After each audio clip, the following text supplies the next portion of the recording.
चिन्तासंसारहन्तारो यत्पादाम्बुजरेणवः स्वीयानां तान्निजाचार्यान् प्रणमामि मुहुर्मुहुः।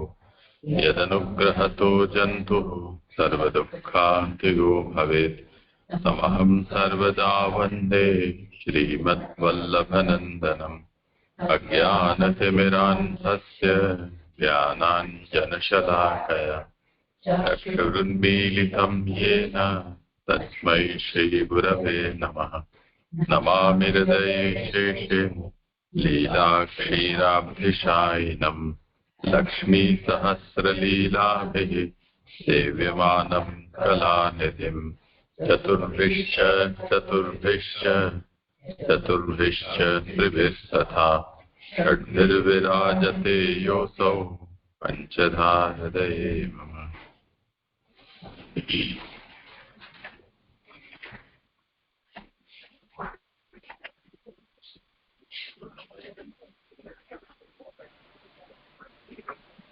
हाँ दंडवत प्रणाम जी। हाँ करो। हाँ दंडवत प्रणाम जी। શાસ્ત્રાર્થ છે આનંદરૂપ હરિની આનંદરૂપ લીલા. અત્યારે આપણે તૃતીય સ્કંદ ચાલી રહ્યો છે સર્ગ લીલા.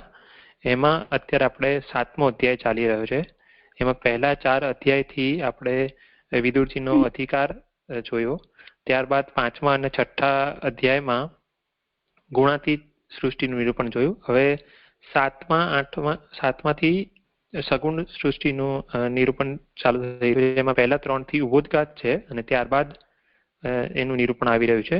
અને આ જે 7મો અધ્યાય છે એ પૂર્વ પક્ષ છે જે વિદુરજી પૂછી રહ્યા છે પ્રશ્ન. એમાં આપણે 7 શ્લોક સુધી અત્યાર સુધી જોયું છે.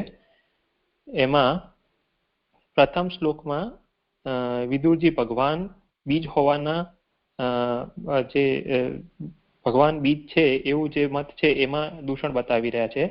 ત્યારબાદ ભગવાનને કોઈ પ્રયોજન નથી તો પછી લીલા શા માટે કરી રહ્યા છે તો એ મતમાં દૂષણ બતાવી રહ્યા છે. ત્યારબાદ જે માયાનો સંબંધ છે એ સ્વીકારીએ તો આ ઉપરના 2 દોષો દૂર થાય એવું કહી રહ્યા છે. અને એમ કહી રહ્યા છે પણ છતાં પણ ભગવાનને માયાનો સંબંધ હોવાનું અશક્ય છે કેમ કે માયા અજ્ઞાન રૂપ છે અને ભગવાનને જ્ઞાન ન હોવાનું સંભવતું નથી. તો એ રીતે માયાના સંબંધમાં પણ પ્રશ્ન પૂછ્યો એમને. ત્યારબાદ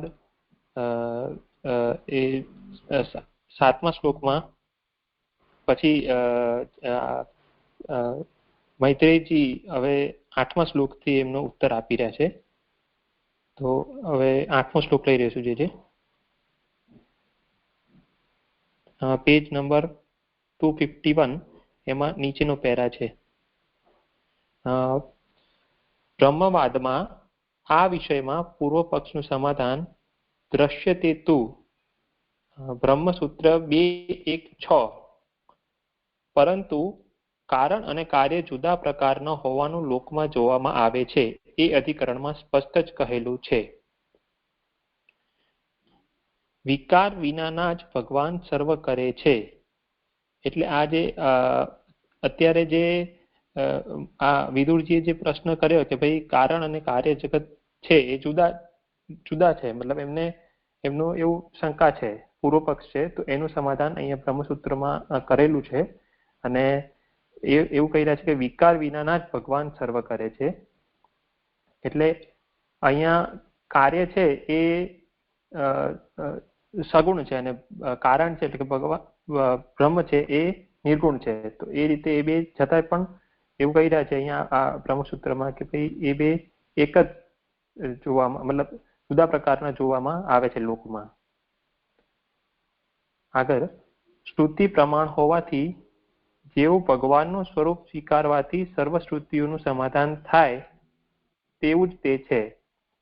એટલે કે ભગવાનના સ્વરૂપના વિષયમાં કહી રહ્યા છે કે આ જે શ્રુતિઓ જે કહી રહી છે એ પ્રમાણે પ્રભુનું સ્વરૂપ એવું છે કે માયાથી અલિપ્ત છે એમ, એટલે કે ગુણાતીત છે અને માયાથી સાથેનો સંબંધ નથી એવું આપણે ઉપરના જે બીજા શ્લોકમાં જે શંકા કરી તો એ રીતે ભગવાનનું સ્વરૂપ છે કે જેવું ભગવાનનું સ્વરૂપ સ્વીકારવાથી સર્વ શ્રુતિઓનું સમાધાન થાય તેવું જ તે છે. તેથી તે ભગવાનના સ્વરૂપમાં માયા વગેરેની કલ્પના કરવાની નથી.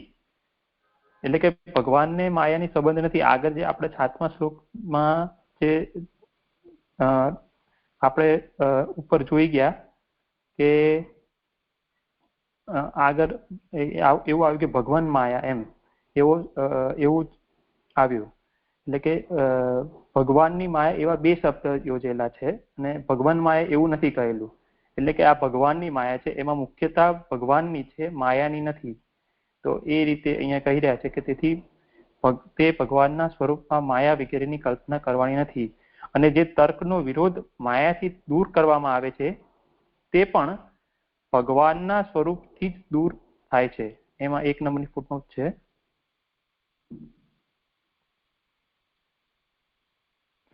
બ્રહ્મ સિવાય બીજું કાંઈ ન હોવાથી માયાનો પણ બ્રહ્મના સ્વરૂપમાં જ સમાવેશ થતો હોવાથી સ્વરૂપથી જ વિરોધ દૂર થાય છે.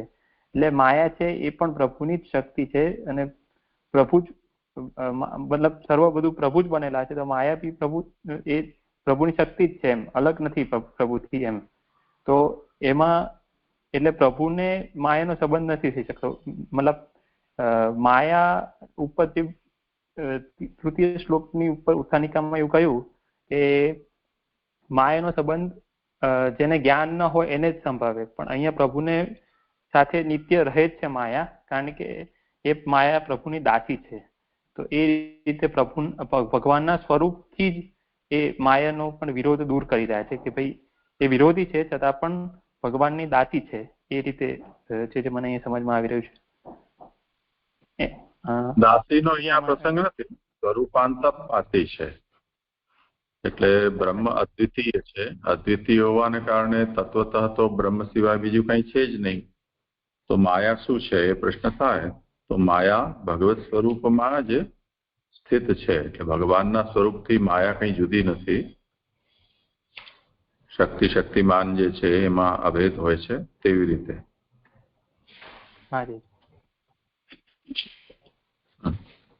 બરાબર છે. તો એ ઓકે છે. તો લવ આગળ છે. એમ હોવાથી શ્રુતિ ઉપયોગી થાય છે. એમ ન હોય તો તે અપ્રમાણ થાય, કારણ કે મનસ્વીપણે માની લીધેલ ગણાય. એમાં 2 નંબરની ફૂટનોટ છે. એટલે કે આ જે શ્રુતિ એ રીતે મને કહી રહ્યા લાગી રહ્યું છે કે આપણે આવું માનીશું તો જ એ શ્રુતિઓ ઉપયોગી થશે એમ. માયા એમાં 2 નંબરની ફૂટનોટ, માયાનો સ્વરૂપમાં સમાવેશ કરવાનો આગ્રહ રાખવાનું કારણ આ વાક્યથી કહેલું છે. એટલે અથવા માયાનો પ્રભુના સ્વરૂપમાં સમાવેશ નહીં કરીએ તો પછી એ આ મત મનસ્વીપણે કરેલો ગણાશે એમ. હવે આગળ બ્રાહ્મણ વર્ણ દેવનો છે, શુદ્ર આસુરી છે એ શ્રુતિઓ અને માયા એ અસુરો છે. એ વાક્ય પ્રમાણે તે મત એટલે કે બ્રહ્મવાદ પહેલા 3 વર્ણનો ન હોય તેને કોઈ સમયે કહેવો ન જોઈએ. એટલે આ બધા શ્રુતિ વચનો છે. તો એમાં એવું મતલબ જે લાસ્ટ ટાઈમ આપણે એવું સમજાવ્યું હતું આમાં કે આ વિદુરજી છે એ શુદ્ર છે, તો એમનો અધિકાર નથી અહીંયા આ બ્રહ્મવાદમાં. તો એટલે એમને આ યોગ માયાવાળી જે સૃષ્ટિ છે એનું નિરૂપણ અહીંયા કરી રહ્યા છે. એ રીતે જે આપણે સમજાવ્યું હતું. એટલે આ જે પહેલા 3 વર્ણનો ન હોય તેને આ જે બ્રહ્મવાદ એટલે કે જે વૈદિક મત છે એ કોઈ સમયે કહેવો ન જોઈએ. એમાં 3 નંબરની ફૂટનોટ. બ્રહ્મવાદનો બોધ કરી વિરોધનું સમાધાન ન કરવાનું કારણ આથી કહેલ છે. એટલે એમને જે વૈદિક મત વાળી સૃષ્ટિ નહીં કહીને મતલબ યોગ માયાવાળી એમને જે આપણે 3:5:25 જે કહ્યું હતું ને, જે પ્રતિજ્ઞા કરી હતી મૈત્રેયજીએ, એના સંદર્ભમાં છે.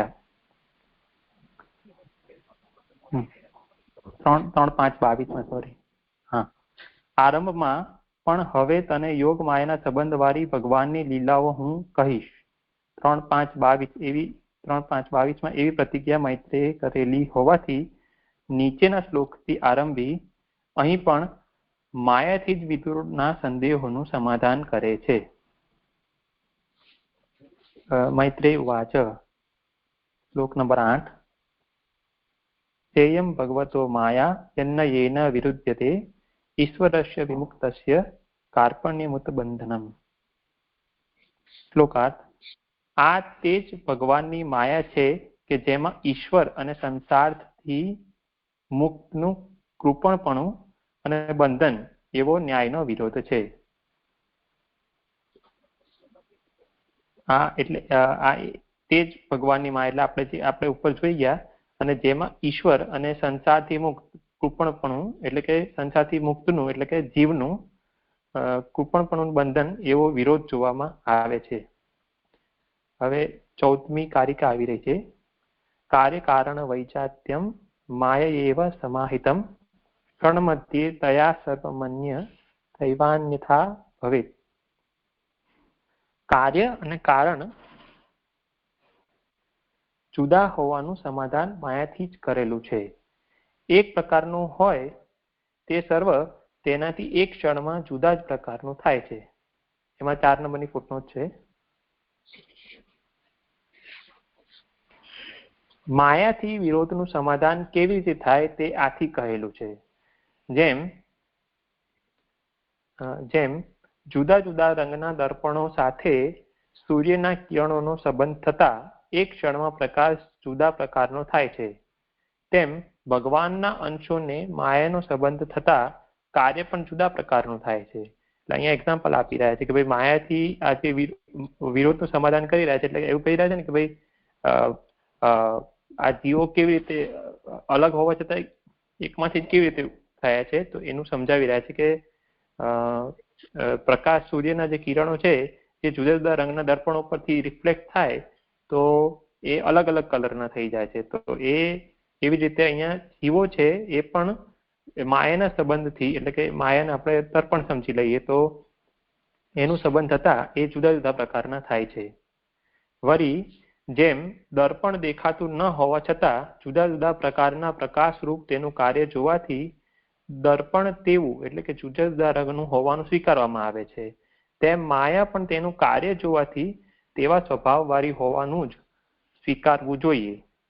તેવી ન હોય તો તેના કાર્ય જુદા પ્રકારના ન થાય. એટલે કે જેમ દર્પણ જોતા નથી પણ ખાલી પ્રકાશ જોઈને આપણે કહી દઈએ છીએ કે ભાઈ આવા અલગ કલરના પ્રકાશ છે તો દર્પણ પણ આવા કલરનું હશે. એવી રીતે માયા પણ દેખાતી નથી આપણને, પણ આ જે જીવ આવા છે તેના પરથી આપણે કહી શકીએ કે ભાઈ માયા પણ આવા સ્વભાવવાળી હોવાનું સ્વીકારવું જોઈએ, અને તેવી ન હોય તો તેના કાર્ય જુદા પ્રકારના ન થાય. તો એ રીતે આ સમજાવી રહે છે કે કાર્ય અને કારણ જુદા હોવાનું સમાધાન માયાથી જ કરેલું છે એમ. અને એક પ્રકારનું હોય તે સર્વ તેનાથી એક જ ક્ષણમાં જુદા જ પ્રકારનું થાય છે. એટલે કે આમ એક જ છે, એટલે મતલબ બ્રહ્મને ભગવાનને જીવ એક જ છે, પણ એટલે ભગવાન જ બનેલા જીવ પણ એક જ ક્ષણમાં જુદા કેવી રીતે થઈ જાય છે, તો આવી રીતે એના એક્ઝામ્પલથી સમજાવી રહ્યા છે. ત્યારબાદ 15મી કારિકા. તાદશ્યેવ હિ સા શક્તિ સ્વીકર્તવ્યન્યથા નસા ક્રીડા સૃષ્ટિ તથા જ્ઞાનમ જ્ઞાનેપ્ય જ્ઞાન સંભવ. કારણ કે તે શક્તિ તેવી જ હોવાનું સ્વીકારવું જોઈએ. તેમ ન હોય એટલે કે તેમ ન હોય તો એટલે ન સ્વીકારીએ તો તે ક્રીડા માટેની સૃષ્ટિ તેમજ જ્ઞાન અને જ્ઞાનમાં અજ્ઞાન હોવાનું સંભવતું નથી. કારણ કે તે શક્તિ એટલે કે માયા તેવી જ હોવાનું સ્વીકારવું જોઈએ. તેમ ન હોય તો આ જે ક્રીડા ચાલી રહી છે એટલે મતલબ ક્રીડા માટેની જે સૃષ્ટિ છે તે ન હોય એમ. એમાં 5 નંબરની ફૂટનોટ છે. જેમ લોહચુંબક પાસે ભમવાનું લોઢાને પ્રયોજન ન હોવા છતાં તે તેની સમીપમાં ભમ્યા કરે છે, તેમ પ્રયોજન ન હોવા છતાં ભગવાન ક્રીડા માટેની સૃષ્ટિ કરે છે. એટલે જે બીજા શ્લોકમાં જે વિદુરજીની જે હતી એનું આનાથી સમાધાન કરી રહ્યા હોય એવું લાગી રહ્યા છે કે ભાઈ ભગવાનને ક્રીડા મતલબ સૃષ્ટિ કરવાનું કોઈ પ્રયોજન નથી છતાં પણ કરી રહ્યા છે, અને એનું એક્ઝામ્પલ આ લો ચુંબકથી આપી રહ્યા છે. તેમજ 3:5:24 જણાવ્યા પ્રમાણે જ્ઞાન તથા અજ્ઞાન થાય છે.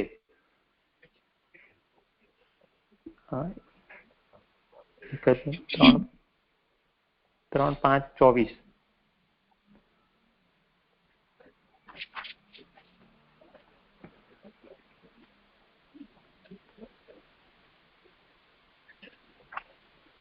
ત્યાં 3:5:24 એવું કહ્યું છે કે તે જ ત્યારે આ જોનાર થયા, તે એકલા પ્રકાશનારે જોવાનું કાંઈ ન ભાર્યું, જેની શક્તિઓ પ્રગટ થયેલી ન હતી અને જ્ઞાન શક્તિનો લોપ થયો ન હતો, તેવા તેને પોતાને અસત જેવા માન્યા.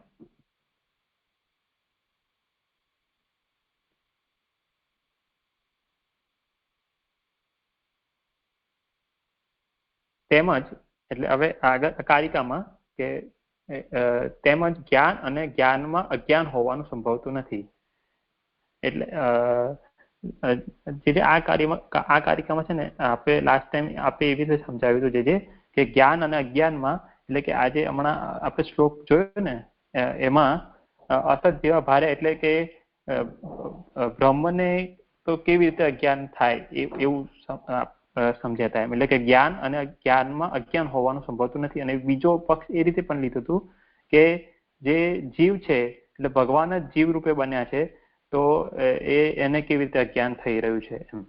તો એ રીતે આ છેલ્લું લીધું હતું આપણે જે, કારણ કે તે શક્તિ તેવી જ હોવાનું સ્વીકારવું જોઈએ.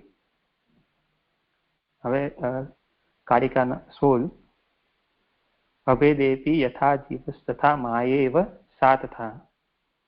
બ્રહ્મ અને જીવમાં ભેદ ન હોવા છતાં જેમ જીવ તેવા પ્રકારનો છે તેવી રીતે તે માયા તેવા જ પ્રકારની છે.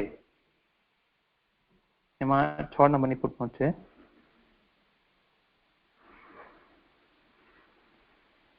બ્રહ્મથી જુદો ન હોવા છતાં જેમ જીવ બ્રહ્મથી વિરુદ્ધ ગુણવાળો છે, તેમ માયા પણ બ્રહ્મથી જુદી ન હોવા છતાં તેથી વિરુદ્ધ ગુણવાળી છે. તેથી માયાના સ્વરૂપ અને સ્વભાવના બળથી જ વિરોધોનું સમાધાન થાય છે એવો અર્થ છે. એટલે કે આ જે બધા પ્રશ્નો જે વિદુરજીએ કર્યા, તે બધા જ પ્રશ્નોનું આ જે માયા છે એને માયા અને જીવને બ્રહ્મથી અલગ નહીં ગણીએ આપણે, એટલે જુદા ન ગણીએ, અને આ માયાનું સ્વરૂપ ને સ્વભાવ સમજીએ તો એ વિરોધોનું સમાધાન થાય છે એવું અહીંયા સમજાવી રહ્યા છે. ત્યારબાદ સુબોધિનીજી, આ ભગવાનની તે જ માયા છે કે જે મેં જગતનું કારણ હોવાનું કહેલ છે. એટલે મૈત્રીજી કહી રહ્યા છે કે આ ભગવાનની તે જ માયા છે કે જે આજે માયા બતાવી રહ્યા છે કે એ જગતનું કારણ હોવાનું એમને કહેલું છે. તારા એટલે કે વિદુરના વાક્યમાં પણ તે જ જણાવેલી છે. તેથી જે મેં કહ્યું છે, તેથી જે મેં કહેલું છે તે જ તે એટલે કે વિદુરજીએ તે માયાના વિરુદ્ધ ગુણ જણાવીને કહેલું હોવાથી અહીં કાંઈ પણ સમાધાન કરવાનું રહેતું નથી, કારણ કે તે માયાને નયન એટલે કે ન્યાયશાસ્ત્રનો વિરોધ છે. એટલે કે મૈત્રીજી એમ કહી રહ્યા છે કે જે મેં માયા યોગ મતલબ જે માયા કહી એ જ વિદુરજીએ ખાલી એનું એ જ માયાનું કહી રહ્યા છે, પણ ખાલી એના વિરુદ્ધ ગુણ જણાવીને કહેલું છે. એટલે હવે અહીંયા કાંઈ સમાધાન કરવા પણ રહેતું નથી એમ. એટલે કે જે આગળ કહી રહ્યા છે કે તે વિરોધ તે જ કહેલો હોવાથી મારે તે જણાવવો રહેલ નથી. એટલે કે જે આ બધો જે માયાના સ્વરૂપમાં જે વિરોધ છે એ બધો ઓલરેડી વિદુરજીએ કહી દીધેલો છે. આનું એવું તાત્પર્ય છે કે આ જ સિદ્ધાંત હોવાથી આનું સમાધાન હું કહેવાનો છું તે પૂર્વ પક્ષ જ માનવું.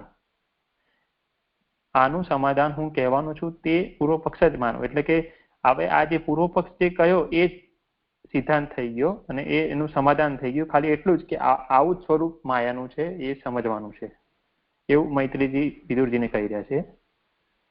હવે ઉત્તરાર્ધથી વિરોધ જ સ્પષ્ટ કરે છે, એટલે કે તે તું છે.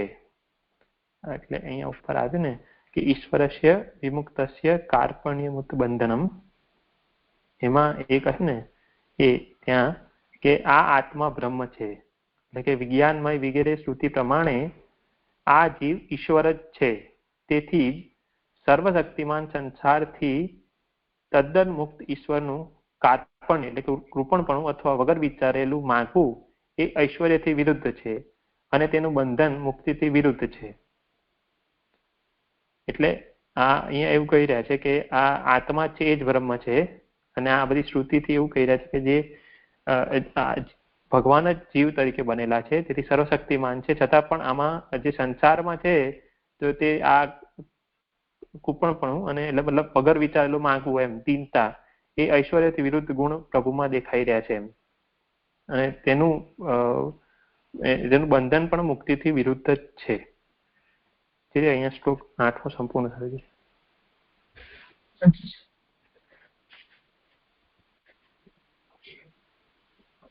આગળનો છે ઉત્થાનિકા તરીકે છે. હા, 9 નીચે છે.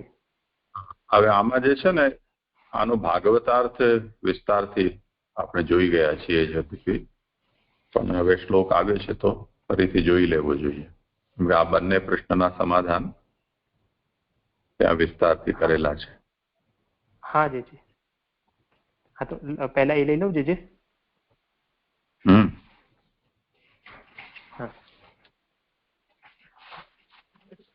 21મા પાનાથી.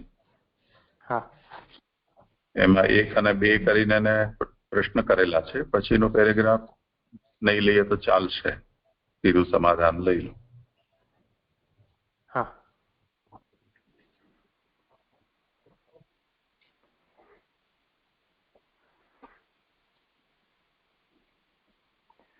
હા, એટલે જે આ પહેલી શંકાનું સમાધાન છે ત્યાંથી લઈ લઉં છું, બરાબર ને? હા, શંકા શું છે એને સમજવા માટે ઉપર એકવાર લઈ લઉં છું.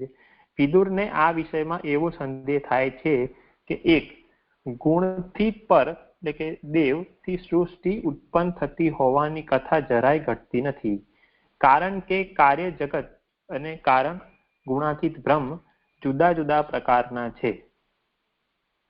ગુણાતીત બ્રહ્મ ગુણ રહિત છે, જ્યારે કાર્ય જગત ગુણવાળું છે. તો આ એક શંકા થઈ કે કારણ અને કાર્ય બે જુદા જુદા પ્રકારના છે.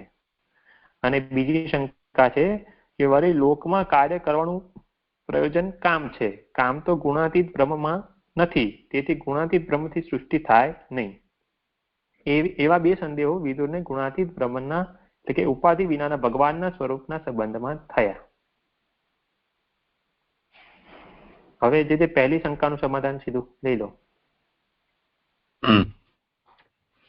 અનુક્રમ પ્રમાણે આ શંકાઓ વિચારતા આ તે ભગવાનની માયા છે કે જે તર્કના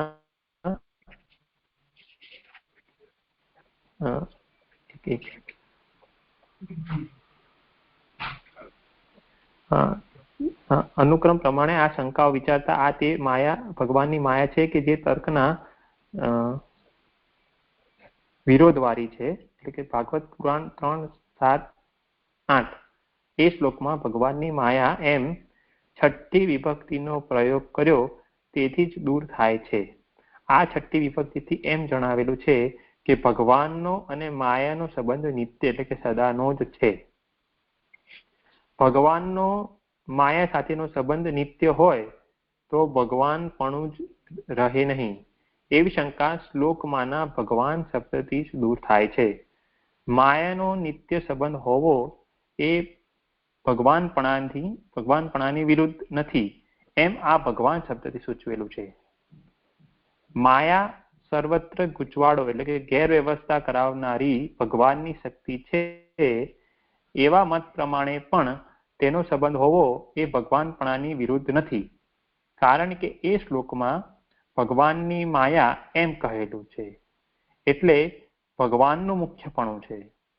જો ભગવાન માયા એમ સમાસ કર્યો હોત તો ભગવાનનું મુખ્યપણું ન રહેતા માયાનું મુખ્યપણું થાત, એટલે તેનો સંબંધ હોવો એ ભગવાનપણાથી વિરુદ્ધ થાત. પરંતુ સમાસ ન કરતા ભગવાનની માયા શબ્દો યોજી ભગવાન અને માયા એ બંને એક અર્થવાળા નથી એમ જણાવી ભગવાન મુખ્ય હોવાનું કહેલ છે, અને તેથી માયાના ગુણો ભગવાનમાં આવતા નથી, પરંતુ તે દાસીની પેટે ભગવાનથી જ જુદી રહે છે એમ જણાવેલ છે. તેથી માયા ભગવાનની ઉપાધિ થતી નથી. એ પ્રમાણે ભગવાન સંબંધી પહેલી શંકાનું મૈત્રેયે સમાધાન કર્યું. જે આમાં આ જે એમ કહ્યું કે તેથી માયા ભગવાનની ઉપાધિ થતી નથી, એટલે ત્યાં એ રીતે લેવાનું છે કે આપણે જે શાંકર મત દ્વારા લઈ રહ્યા છે કે ભાઈ માયા સબલિત બ્રહ્મ, એ રીતે જે લેવાનું એવું નથી. હા, એ નથી બરાબર. એ પ્રમાણે ભગવાન સંબંધથી પહેલી શંકાનું મૈત્રેયે સમાધાન કર્યું. જે બીજી શંકા આમ શ્લોક નંબર 9 માં આવી રહી છે, તો પહેલા એ લઈ લો કે આ લઈ લો પહેલા અને પછી એ લઉં? હા, તને જેમ ઠીક લાગે. હા, જે શ્લોક લઈ લઈએ પછી આ લઈએ છે. હું એ પહેલા લઈ લો શ્લોક.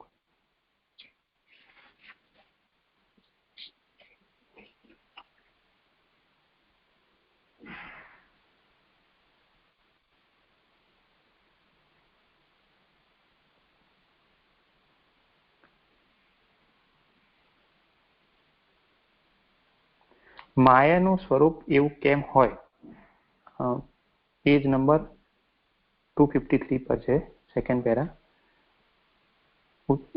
શ્લોક 9 ની ઉત્થાનિકા છે. માયાનું સ્વરૂપ એવું કેમ હોય તેવું તેનું સ્વરૂપ હોય તો પ્રમાણો જૂઠા ગણાય અને સત્પુરુષોનો માર્ગ તેમનાથી વિરુદ્ધ હોય એમ કહેવામાં આવે તો તે સત્ય છે, એમ જ થાય.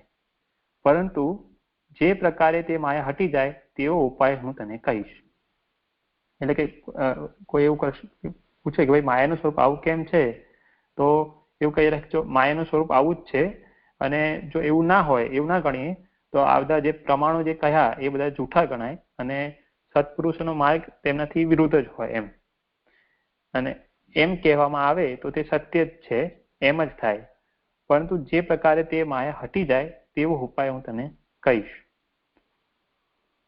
જે આમાં મને થોડુંક એ નથી સમજમાં આવી રહ્યું કે પછી આપ સમજાવજો કે પ્રમાણો જૂઠા જ ગણાય તો એમાં આપણે કયા પ્રમાણો લેવા, એ પ્રશ્ન છે જે. અને સત્પુરુષોનો માર્ગ તો થોડુંક સમજમાં આવે છે કે હા, માયા જે ગડબડ કરી રહી છે તેનાથી જે એ રીતે લેવાનું કે સત્પુરુષોનો માર્ગ તેનાથી વિરુદ્ધ જ હોય એમ. આગળ લઉં કરાવજો. પ્રશ્ન છે ને, એનું સમાધાન આપી રહ્યા છે, એટલે ચર્ચાના મૂળમાં લેખન થઈ રહ્યું છે.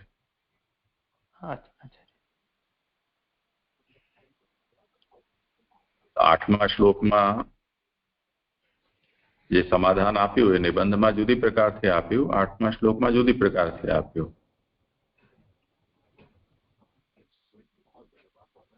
એનો જવાબ એ રીતે આપ્યો કે તમે એમ કહી રહ્યા છો કે માયા વિરુદ્ધ ગુણવાળી છે અને આ રીતે કેમ થઈ શકે, તો ઉત્તરમાં એનું સમાધાન એ રીતે આપ્યું કે આ બરોબર જ છે ને, તો માયા હોવાને કારણે જ આવું જ થાય, વિરોધ જ થાય.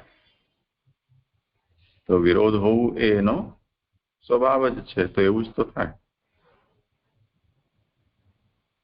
તો હવે એવું જો થાય એટલે માયાનું સ્વરૂપ એવું કેમ હોય, તેવું હોય તો પ્રમાણો જૂઠા ગણાય. તો જે પ્રમાણો જે છે, જે બ્રહ્મનું પ્રાધાન્ય પ્રદર્શિત કરે છે, એ બધા પ્રમાણ પછી જૂઠા થઈ જાય ને. અને સન્માર્ગ છે એનાથી પણ એ વિરુદ્ધ થઈ જાય છે. તો જો એવું તમે કહેતા હો તો જેને ઇષ્ટાપત્તિ એમ કહેવામાં આવે, સામેવાળો છે આક્ષેપના મૂળમાં કહે પણ એ સિદ્ધાંતની જ વાત કહેતો હોય તો આપણે એમ કહીએ હા બરોબર છે, તમે કહો છો એ જ તો વાત છે.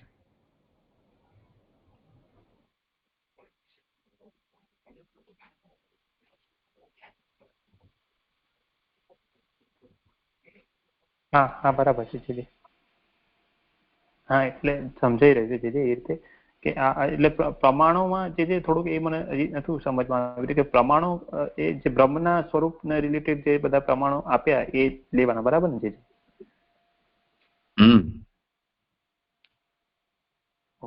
હા હા જીજી. હા જીજી આગળ લઉં છું. તે હટી જાય એ જ મુખ્ય સમાધાન હોવાથી તે હટી જાય એ જ મુખ્ય સમાધાન હોવાથી તે હટી જશે ત્યારે કોઈ પણ વિરોધ સૂચશે નહીં, એવો અર્થ છે. એટલે કે માયા હટી જાય એ જ મુખ્ય સમાધાન છે અને એ હટી જશે એટલે કોઈ પણ વિરોધ આજે દેખાઈ રહ્યા છે એ બધા સૂચશે નહીં, એવો અર્થ છે. તેથી વિરોધનું સમાધાન કરવા પ્રયત્ન ન કરવો, પરંતુ માયાને દૂર કરવા જ પ્રયત્ન કરવો.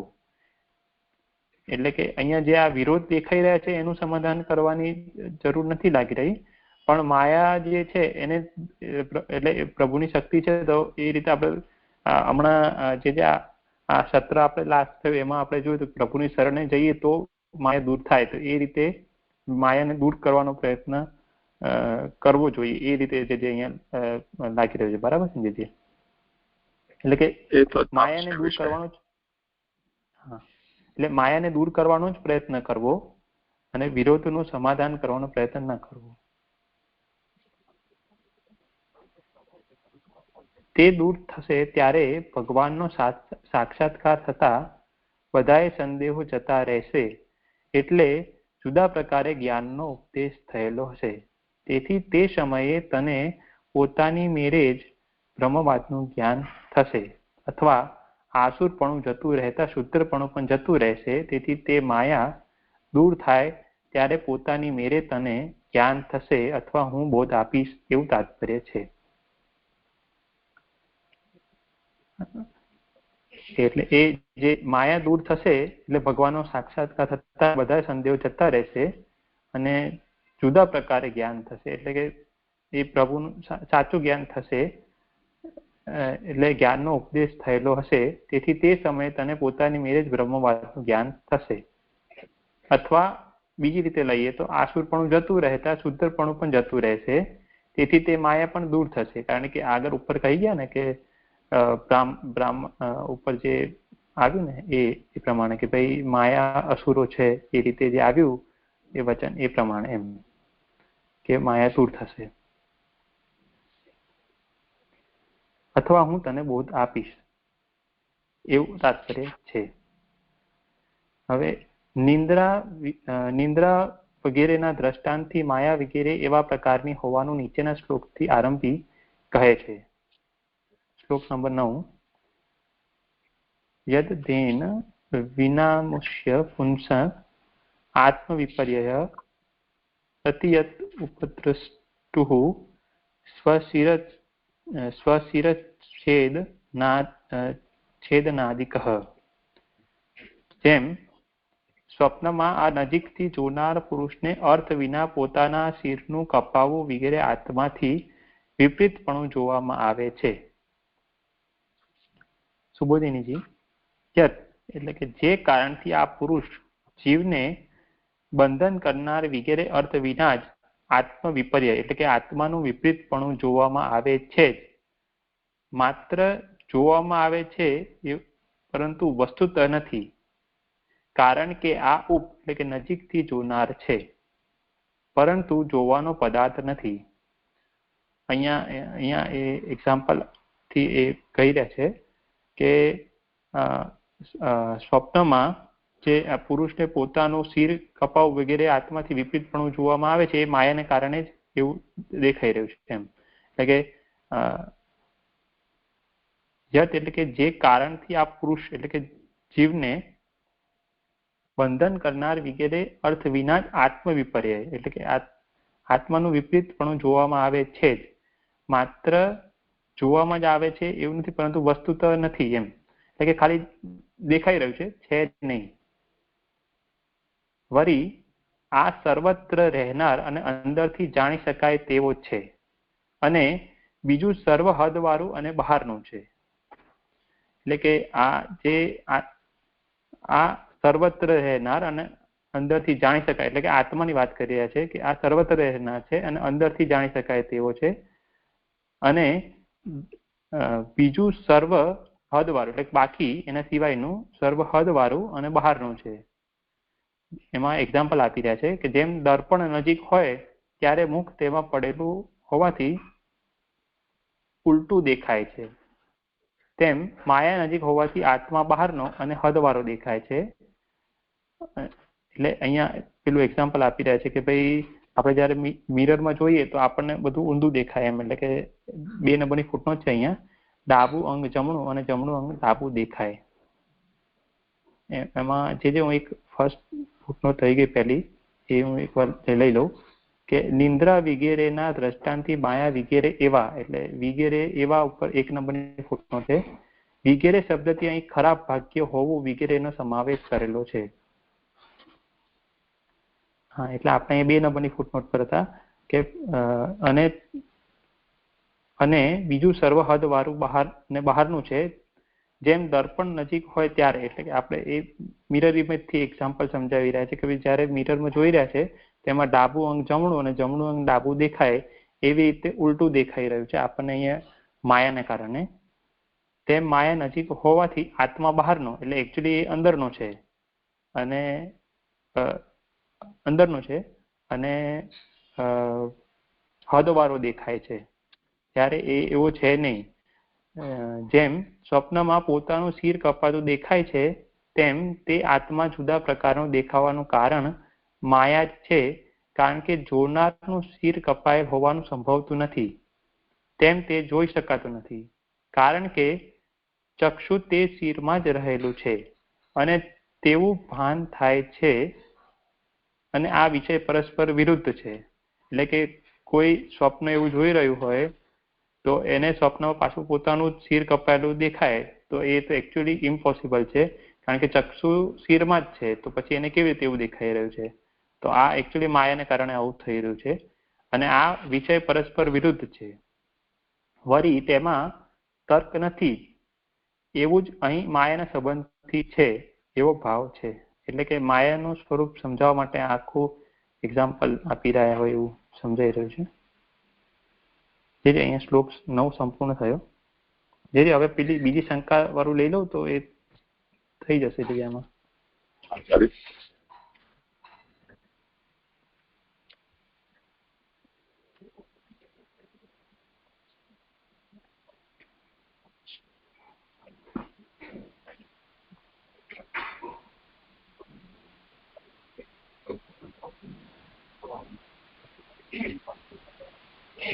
બીજી શંકાનું સમાધાન પેજ નંબર 22 પર ભાગવતા પ્રકરણમાં.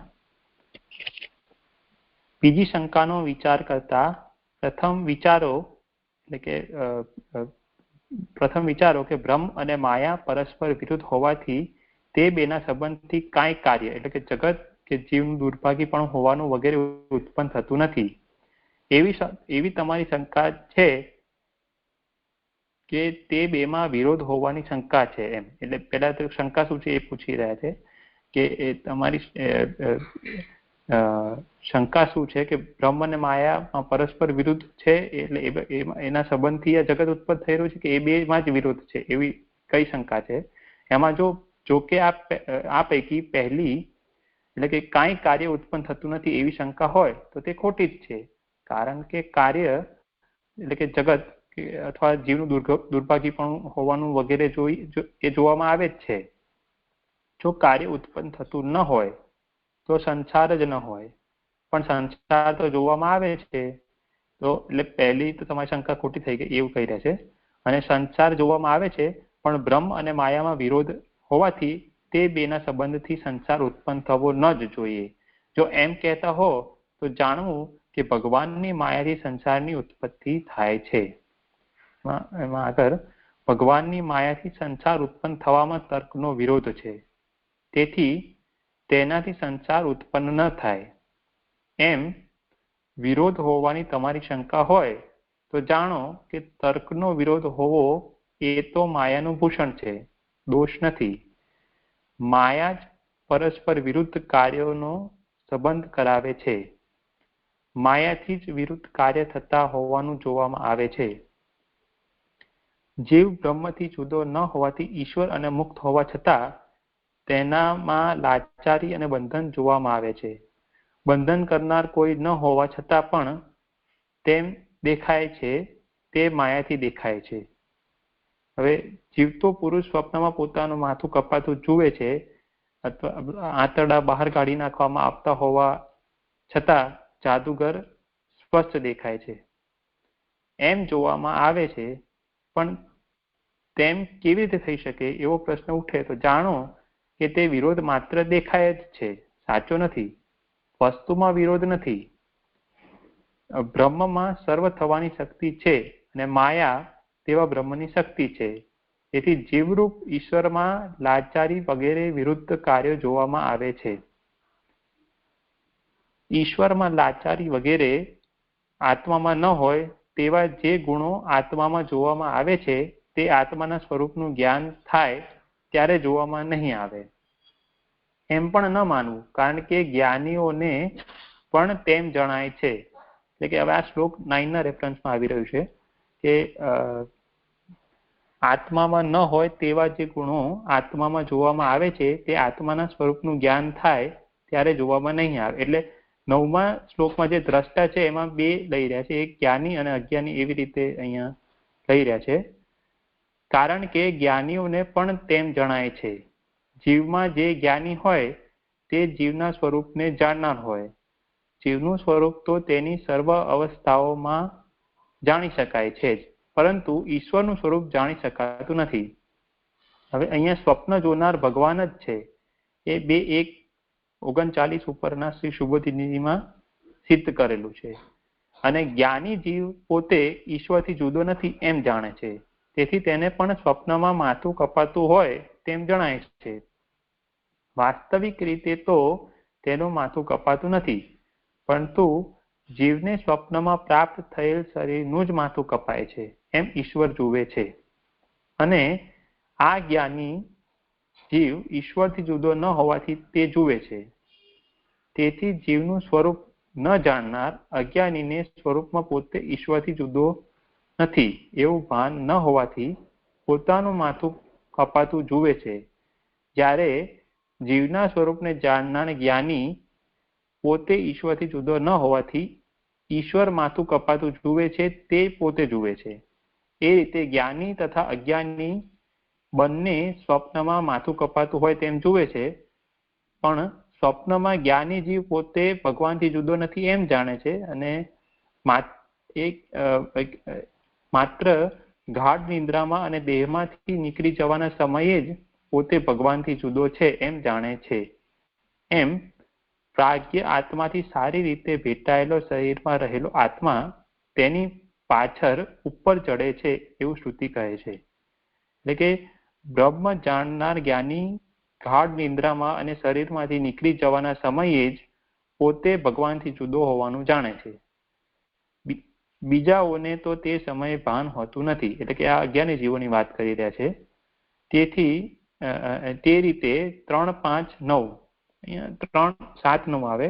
3:7:9 સ્વપ્નના દ્રષ્ટાંતથી એમ જણાવેલું છે કે સત્ય ભગવાનનું સ્વરૂપ સ્વપ્નમાં દેખાતા દેહથી જુદું છે, કારણ કે તે સમયે સ્વપ્નમાં ભગવાન જ જોનાર છે. જેથી આ શ્લોક 9 સુધીનું અહીંયા આ સુધી આવી ગયું છે.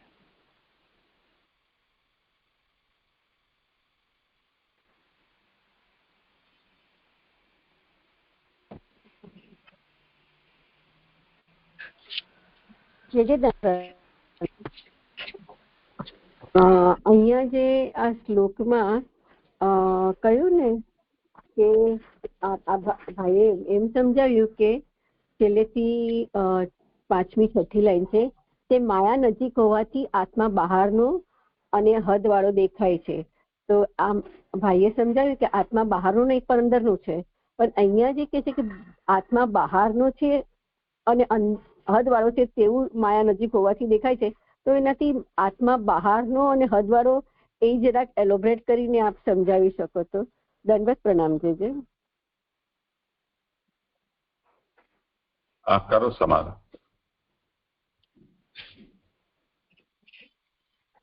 હા હા હા એટલે મને તો જે આમાં એટલું જ સમજાયું હતું કે ભાઈ એ ખાલી દર્પણના એક્ઝામ્પલથી જેવી રીતે સમજાવ્યું ને કે ભાઈ એમાં આપણે ઉભા રહીએ તો આપણું ડાબું અંગ જમણું, આપણું જમણું અંગ ડાબું દેખાય, એવી રીતે જે માયાને કારણે જે આપણને આત્માના જે ગુણો છે એ ઊંધા દેખાય છે એમ. એટલે કે એકચ્યુઅલીમાં માયા તો એટલે અહીંયા જે માયા બરાબર હું તો જે પરમાત્મા લઈ રહ્યો હતો એટલે એ રીતે લઈ રહ્યો હતો એટલે મેં એ રીતે લીધું હતું કે ભાઈ એ અંદરનો અને હદ વિનાનો છે, એ રીતે જે મેં લીધું હતું. જે વિશેષ આપ સમજાવો છે. પણ એટલે આત્મા બહારનું એટલે શું કહેવા માંગે છે? આત્મા બહારનું એટલે એમાં શું સમજવાનું? એટલે એ તો દેખાય છે એમ, એવું માયાને કારણે એવું દેખાય છે પણ છે નહીં ને. પણ એટલે દેખાય છે એટલે કેવી રીતે દેખાય છે બહારનો? એનું કઈક એક્ઝામ્પલ મીન્સ એટલે આ દેહ છે બરાબર, તો એને આ જે જીવ અજ્ઞાની જીવ છે એને જયારે એવું દેખાઈ રહ્યું છે કે મારું શિર કપાઈ રહ્યું છે, તો એ એકચ્યુઅલી તો એ વખતે દેહને આ હું છું એવું માની રહ્યો છે ને એમ. આ આત્મા આ દેહ છે એ હું છું એવું એ પોતાને માની રહ્યો છે, તો એ વખતે એને એવું લાગી રહ્યું છે ને કે એ બહારનો છે એમ. એટલે દેહને જડ દેહને આત્મવત માની રહ્યો છે, તો એ બહારનો થયો ને એ રીતે. બાકી એકચ્યુઅલી માયા એ રીતે હું સમજી રહ્યો છું. જે બરાબર છે આ રીતે. એ રીતે હોય તો બરાબર સમજાઈ ગયું. દંડવત પ્રણામ રહેજો. और कोઈને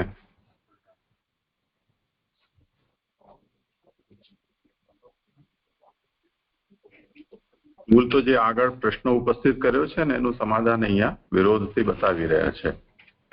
પ્રશ્ન શું છે અહીંયા? જો નિદ્રા વગેરેના દ્રષ્ટાંતથી માયા વગેરે એવા પ્રકારની હોવાનું નીચેના શ્લોકથી આરંભીને કહે છે. તો એવા પ્રકારનો મતલબ અહીંયા દૌર્ભગત્વ એ અહીંયા સમજવાનું. તો માયા એ પ્રકારની છે જે આપણને જીવાત્મા જે વસ્તુતઃ એનો ભાગ દુર્ભાગ નથી, પરંતુ તેમ છતાં પણ દુર્ભાગતા એના અંદર બતાવે છે. એનું ઉદાહરણ આ છે કે જે સ્વપ્ન જુએ છે એ જોવાનું કારણ તો આંખો છે, અને સ્વપ્નમાં પોતે પોતાનું માથું કપાયેલું હોય તેવું જુએ. તો માથા કપાઈ જાય તો જુએ કોણ? આપણે હાથ કપાતા જોઈ શકીએ કેમ કે આંખોથી હાથ દેખાય, પણ જે આંખોથી આપણને આપણું અંગ દેખાતું હોય એ કપાયેલું હોય એને જોવું કેવી રીતે? તો આ તો અત્યંત વિરુદ્ધ થઈ ગયો પ્રકાર. તો એ જ કહી રહ્યા છે કે આ માયાને કારણે છે.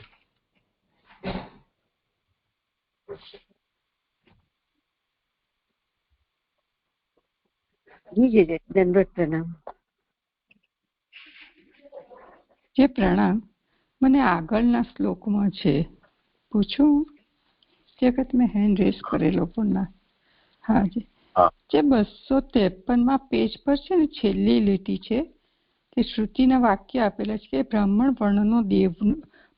વર્ણ દેવનો છે, શૂદ્ર આસુરીનો છે, એ શ્રુતિઓ અને માયા એ અસુરીનો છે. એ વાક્ય પ્રમાણે તે મત બ્રહ્મવાદ પહેલા 3 વર્ણોનું ન હોઈ શકે. તો બ્રહ્મવાદ પહેલા 3 વર્ણોનું ન હોઈ શકે કે પહેલા 3 વર્ણ માટે જ હોય? કારણ કે બ્રાહ્મણ વર્ણ દેવનો છે અને શૂદ્ર અસુરોનો છે, એટલે અસુરો માટે બ્રહ્મવાદ ન હોઈ શકે ને. એટલે જ વિદુરજીનો અધિકાર નહોતો, એટલે એમને પેલા માયાના એનાથી સમજાવ્યું ને મૈત્રેયજીએ. માયાનો સંબંધ લઈને વાક્ય વાંચો ને. એ વાક્ય પ્રમાણે એટલે આ શ્રુતિના વાક્યો આપ્યા અને માયા એ અસુરો છે. એ વાક્ય પ્રમાણે તે મત એટલે કે બ્રહ્મવાદ પહેલા 3 વર્ણનો ન હોય તેને કોઈ સમયે કહેવો ન જોઈએ. એટલે 3 વર્ણના લોકો સિવાય સિવાયનો જે હોય તેને ના કહેવો જોઈએ, શુદ્રને ના કહેવો જોઈએ, એવું કેવું છે ને એમનું? હા હા હા હા હાજી હા હાજી થયું. અને જે આ જે ઉત્તરાર્થી જે સમજાવે છે ને, આમાં આગળ ભાગવતાર્થી સમજાયું, પણ ઉત્તરાર્થી અહીંયા જે સમજાવ્યું ને તે નથી સ્પષ્ટ થતું. જે એ આત્મા તું છે, વિજ્ઞાનમય છે, શ્રુતિ છે, જીવ ઈશ્વર છે, કૃપણપણું એ સમજાય તે નથી સમજાતું. જે પ્રણામ. હા જરા સમજાવી. હા, એટલે આ જે વિરોધ જે છે ને એ જ સ્પષ્ટ કરી રહ્યા છે એમ. એટલે કે જે માયાને કારણે જે જીવ જે છે, એટલે પ્રભુ જીવ બનેલા છે, ઈશ્વર જ જીવ તરીકે બનેલા છે, તો પછી પણ એમનામાં આવું આ જે સંસારને કારણે જે આ કાર્પણ એટલે કે કૃપણપણું એટલે કે દીનપણું અથવા જે વગર વિચારેલું માંગવું, એ બધું પ્રભુના ઐશ્વર્યથી વિરુદ્ધ છે. તો એ બધું કેમ દેખાઈ રહ્યું છે? તો એ વિરોધનું સ્પષ્ટ કરવા માટે એવું કહી રહ્યા છે કે આ આત્મા બ્રહ્મ જ છે એમ, એટલે કે એ તું જ છે એમ.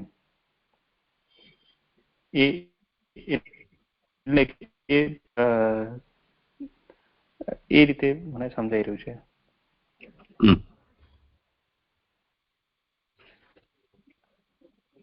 જે મને નથી સ્પષ્ટ થતું, અને તેનું બંધન મુક્તિથી વિરુદ્ધ છે.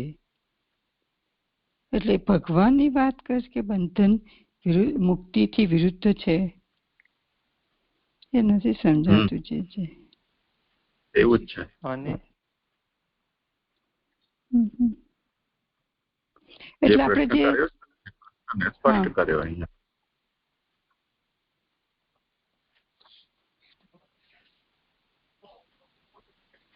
જે આપ જરાક બરાબર સમજાવો ને, મને નથી સમજાતું. છે ઉત્તરાર્ધ શું છે કે ઈશ્વર અને મુક્ત એટલે સંસારથી મુક્ત, એનું કૃપણપણું એટલે એનું દૈન્ય અને બંધન આ વિરુદ્ધ છે.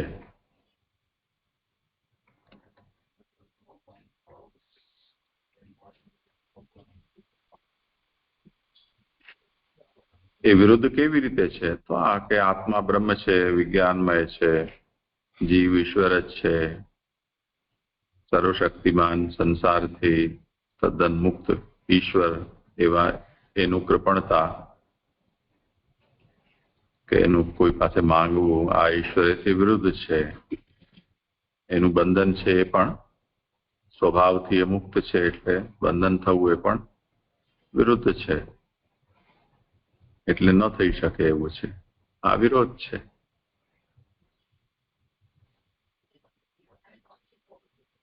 એ વિરોધને સ્પષ્ટ કર્યો વચનોથી. હાજી, એટલે ખાલી વિરોધને સ્પષ્ટ બતાવ્યો છે કે આ વાક્યોથી એ વિરોધ એ થાય છે, ખુલ્લો થાય છે, બતાવે છે. હાજી, એ સમજાયું. પછી આ જે 15મી કારિકા છે ને, તેમાં જે છેલ્લું વાક્ય આવે છે ને કે તેમજ જ્ઞાન, અને જ્ઞાનમાં પણ અજ્ઞાન હોવાનું સંભવતું નથી. એ જે નથી સમજાતું, કારણ કે તે શક્તિ તેવી જ હોવાનું સ્વીકારવી જોઈએ. તેમ ન તો કીડા માટેની સૃષ્ટિ તેમજ જ્ઞાન અને જ્ઞાનમાં પણ અજ્ઞાન હોવાનું સંભવતું નથી. એ નથી સમજાતું. છે પ્રણામ. હા, કરો સમાધાન. હા જીજી, લાસ્ટ ટાઈમ જે છે ને આપણે આને સેન્ટેન્સને બે રીતે સમજાવ્યું હતું કે એકમાં એ રીતે, એક પક્ષમાં એ રીતે લઈ શકીએ કે અહીંયા આપણે જે જીવ છે એનામાં આપણે અજ્ઞાન ગણીએ કે ભાઈ જીવની વાત કરી રહ્યા છે.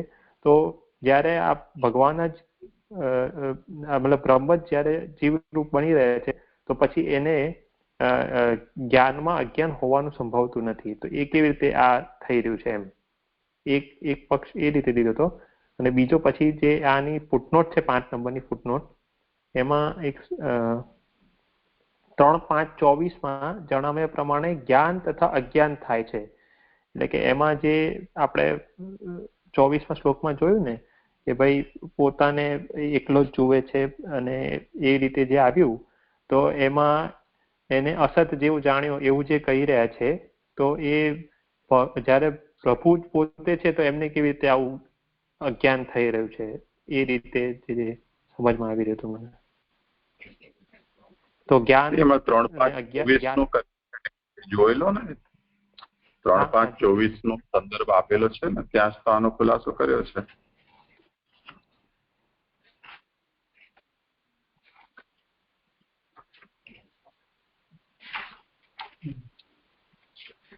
છે 3:5:24 એવું બતાવ્યું કે ભગવાન જીવરૂપ થયા ત્યારે તેમણે પોતાને અસતરૂપ માન્યો.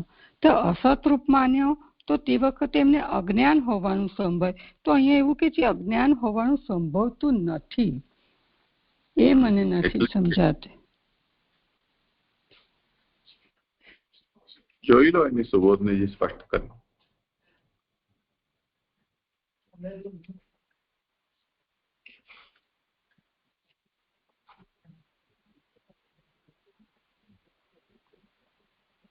હા, એટલે માયાને કારણે એવું દેખાઈ રહ્યું છે ને, જ્ઞાનમાં અજ્ઞાન હોવાનું સંભવતું નથી, પણ એટલે એવું દેખાઈ રહ્યું છે ને કે ભાઈ એ માયાને કારણે એવું થઈ રહ્યું છે, કારણ કે તે તે હોવાનું સ્વીકારવું જોઈએ, તેમ ન સ્વીકારીએ તો તે ક્રીડા માટેની સૃષ્ટિ તેમજ જ્ઞાન અને જ્ઞાનમાં અજ્ઞાન હોવાનું સંભવતું નથી. એટલે આ રીતે મને સમજમાં આવી રહ્યું છે. એને વિશેષ તો નથી સમજમાં આવી રહ્યું.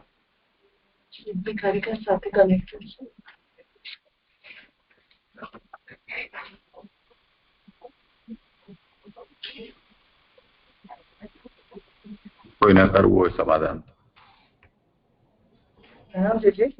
એટલે અહીંયા 14મી કારિકામાં લખ્યું છે ને, એ ભાઈ કે છે નંદીશભાઈ બરાબર છે, એમાં 14મી કારિકામાં આગળ લખ્યું છે કે કાર્ય અને કારણ જુદા હોવાનું સમાધાન માયાથી જ કરેલું છે, અને એ માયાના કારણે પછી 15મી કારિકામાં શું કહે છે કે એ માયાના કારણે, એટલે કે એ માયાથી જ કરેલું છે, એક પ્રકારનું હોય તે સર્વથી એક ક્ષણમાં જુદા જ પ્રકારનું થાય છે. એવું કેમ થાય છે? માયાને, કારણ કે એ શક્તિ તેવી જ હોવાનું સ્વીકારવું જોઈએ. એટલે માયા તેવી છે કે જો માયા તેવી ન હોય તો તે ભગવાન માટે જો સૃષ્ટિ કરેલી હોય તો ભગવાન માટેની સૃષ્ટિ કરેલી ક્રીડા માટેની સૃષ્ટિમાં એવું ન હોય, પણ માયાને લીધે એવું ત્યાં જીવમાં જ્ઞાન અને જ્ઞાનમાં અજ્ઞાન વગેરે દેખાય છે. એટલે એવું જો ના સ્વીકારીએ કે માયા નથી તો પછી એવું પોસિબલ નથી. ભગવાન જો સૃષ્ટિ કરે તો ભગવાનના કેસમાં જ્ઞાન અને જ્ઞાનમાં અજ્ઞાન હોવાનું સંભવતું નથી, એવું કહી રહ્યા છે. હા, પણ આ 3:5:24 જે શ્લોક કીધો છે ને, તેમાં તો ભગવાન એ પોતે જીવરૂપ થાય છે ને ત્યારે એ પોતાને અસત જેવા માને છે. એટલે એમાં એવું બતાવે, આમાં એ જ બતાવે, એનો સંદર્ભ લીધો છે ને. મને એવું સમજાય છે અહીંયા કે ભગવાનની શક્તિ માયા છે અને માયા સ્વીકારીને ભગવાન સૃષ્ટિ કરે છે. ભગવાન જ્ઞાન રૂપ છે ને એ જ્ઞાનમાં અજ્ઞાન, એટલે અજ્ઞાન જેમ માયાને કહી તો એવી ભગવાન જે જ્ઞાન રૂપ છે એની એવી માયાની ઉપાધિ લાગતી નથી. એટલે એવું લાગે છે કે જ્ઞાન અને જ્ઞાનમાં અજ્ઞાન, એટલે માયા જો તમે એને ઉપાધિ કહો એટલે કે માયાના ગુણો ભગવાનમાં છે તો એ હોવાનું સંભવતું નથી. અને એ જ અહીંયા સૃષ્ટિ જે 3:5:24 પણ કહ્યું ને કે જ્ઞાન તથા અજ્ઞાન થાય છે, તો એ ત્યાં માયાને લીધે એને અસત જેવો પોતે માન્યો, પણ એની ઉપાધિ કેવા ભગવાન નથી, એ એવું અહીંયા સંભવતું નથી. તો એ રીતે મને જે સમજાય છે, એટલે અહીંયા અજ્ઞાનથી માયા જ લેવાની છે. કે માયાની જે ઉપાધિ આપણે ગણીએ છીએ ને એ રીતે ભગવાન જે જ્ઞાન છે એમાં એ સંભવતું નથી એવું લાગે છે. કારણ કે ત્યાં ઉત્પત્તિનો પ્રકાર પણ એવો જ બતાવ્યો કે એને પોતાને અસત જેવો માનવું, તો એ પોતે તો વસ્તુતઃ નથી ને એ રીતે, એમ. તો એવું છે જે દંડોત પ્રણામ. જે મને તો એવું સમજાય છે કે જીવ બ્રહ્મમાંથી જ ઉત્પન્ન થયો છે ને બ્રહ્મ જ્ઞાન વાળો જ છે, તો અજ્ઞાની કેમ હોય એવો પ્રશ્ન છે. આ અધ્યાયમાં પ્રશ્નો જ છે બધા, એટલે આગળ 9મા અધ્યાયમાં જ એના બધા જવાબો આવશે એવું સમજાય છે. જે પ્રણામ. એ તો જુદો વિષય છે. અત્યારે તો પૂછી રહ્યા છે એ જ સમજવાનું છે.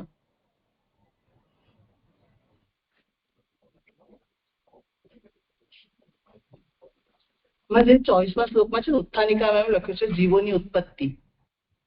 જીવોની ઉત્પત્તિ તરીકે આ શ્લોક બતાવ્યો છે કે તે જ ત્યારે આ જોનાર થયા, તે એકલા પ્રકાશનારે જોવાનું કાંઈ ન ભાળ્યું, જેની શક્તિઓ પ્રકટ થયેલી ન હતી અને જ્ઞાન શક્તિનો લોપ થયો ન હતો, તેવા તેણે પોતાને અસત જીવો માન્યો. તો એ એટલે એ જીવ રૂપે જયારે બ્રહ્મે ગ્રહણ કર્યું, સમષ્ટિ જીવ થયા હતા. સમષ્ટિ જીવને આવું થયું તે એનું શું કારણ એમ?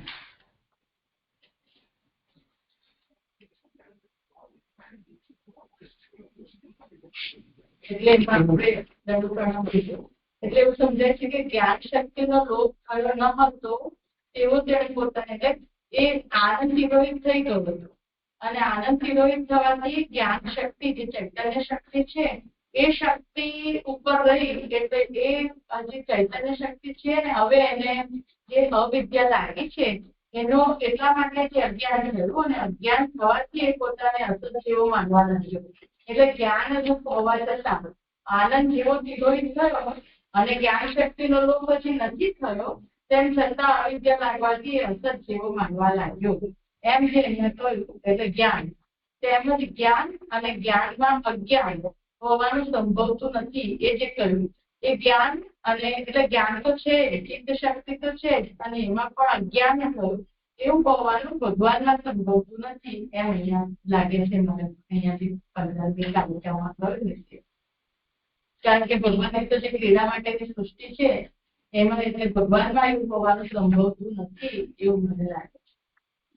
ખાલી એટલું એમાં એડ કરવાનું કે 25મા શ્લોકમાં પછી ત્યાં માયાની વાત આવે છે કે આની સાથે જ જે માયા નામની શક્તિ છે એનાથી આ ઈશ્વરે આ જગત રચેલું છે. એટલે જયારે આ જીવ સ્વરૂપ ભગવાને ગ્રહણ કર્યું, જીવોની ઉત્પત્તિમાં જે સમષ્ટિ જીવનું સ્વરૂપ ગ્રહણ કર્યું ત્યારે સાથે માયા હતી. એ માયા હોવાને લીધે એમને આ રીતનું જ્ઞાની હોવા છતાં પણ એમને આ રીતના અજ્ઞાન રૂપમાં પોતાના અસત માન્યો, એટલે અજ્ઞાન રૂપ જે માન્યા તો એવી રીતના એમને માયા સહિત હોવાને લીધે એમને આવું અનુભવ આવ્યું એવું સમજાય છે. એટલે જો એ માયા ના હોત તો આ રીતનું પોસિબલ નહોતું એમ. ત્યાં કેદ છે નીચે કે એને જે અસત જેવો કયો છે ને તો એ આત્માનો અંશ હતો, જોવા યોગ્ય અંશ ન હતો, તેથી ઉપાધિ ન હોય ત્યારે ઉપાધિના સંબંધ વાળા ગુણો રહેતા નથી. તેથી જોનારે તેને પોતાને ન જોનારને જ માન્યું.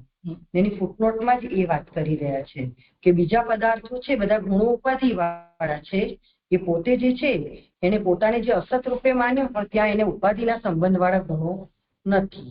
તો એ અર્થમાં અજ્ઞાન હોય એટલે મને સમજાય.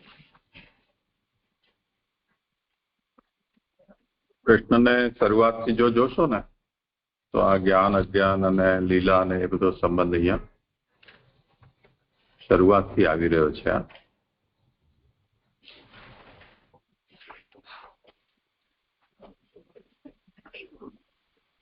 શરૂઆતમાં પ્રશ્ન એ થયું કે વિકાર રહિત નિર્ગુણ માત્ર ચેતન રૂપ ભગવાનને લીલાથી પણ ગુણો અને ક્રિયાઓ હોવાનું કેમ સંભવે? આ સૌથી પહેલી વિરોધ બતાવ્યો.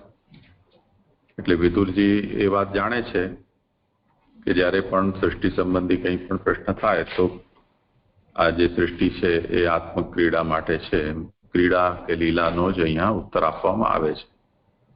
એટલે એમણે એ ઉત્તરને પ્રશ્નમાં નાખીને જ એમણે પ્રશ્ન પૂછ્યો છે કે લીલાથી પણ આવું સંભવે કેમ? અર્થાત સંભવ નથી, કેમ કે ભગવાન જે છે એ ચિન્માત્ર છે અને અવિકારી છે, તો લીલાથી પણ આવું સંભવ નથી. હવે ચિન્માત્ર છે એનો મતલબ જ્ઞાન સ્વરૂપ છે, આ વાત કહી દીધી. તો જ્ઞાનમાં પછી અજ્ઞાન કેવી રીતે થઈ શકે? એટલે પછી બાળકનું ઉદાહરણ આપ્યું કે જો તમે એમ કહેતા હો કે બાળકો એવી રીતે રમતા હોય છે તેવી રીતે આ વસ્તુ છે, તો કે તેવી રીતે પણ કેમ સંભવે? કેમ કે જે સ્વતઃસ્ત્રપ્ત હોય એમાં આવું સંભવ નથી. તો બીજા શ્લોકમાં એવું કહીને પ્રશ્નને પુષ્ટ કર્યો ત્યારે પછી માયાને લાવ્યા કે તમે માયાને લાવશો. તો એની ઉત્થાનિકામાં આ વાત બતાવી કે માયા સ્વીકારવામાં આવતા ઉપર કહેલા બધા દોષો દૂર થાય છે, પરંતુ તેનો જ સ્વીકાર કરી શકાય એમ નથી, કેમ કે ભગવાનને માયાનો સંબંધ હોવાનું કહેવું અશક્ય છે, કેમ કે માયા અજ્ઞાન રૂપ છે ને જ્ઞાન ન હોય ત્યાં જ તે હોય. ભગવાનને ચિહ્ન માત્ર પહેલે જ કહી ચૂક્યા છે, તો ભગવાનને તો જ્ઞાન ન હોવાનું સંભવતું જ નથી.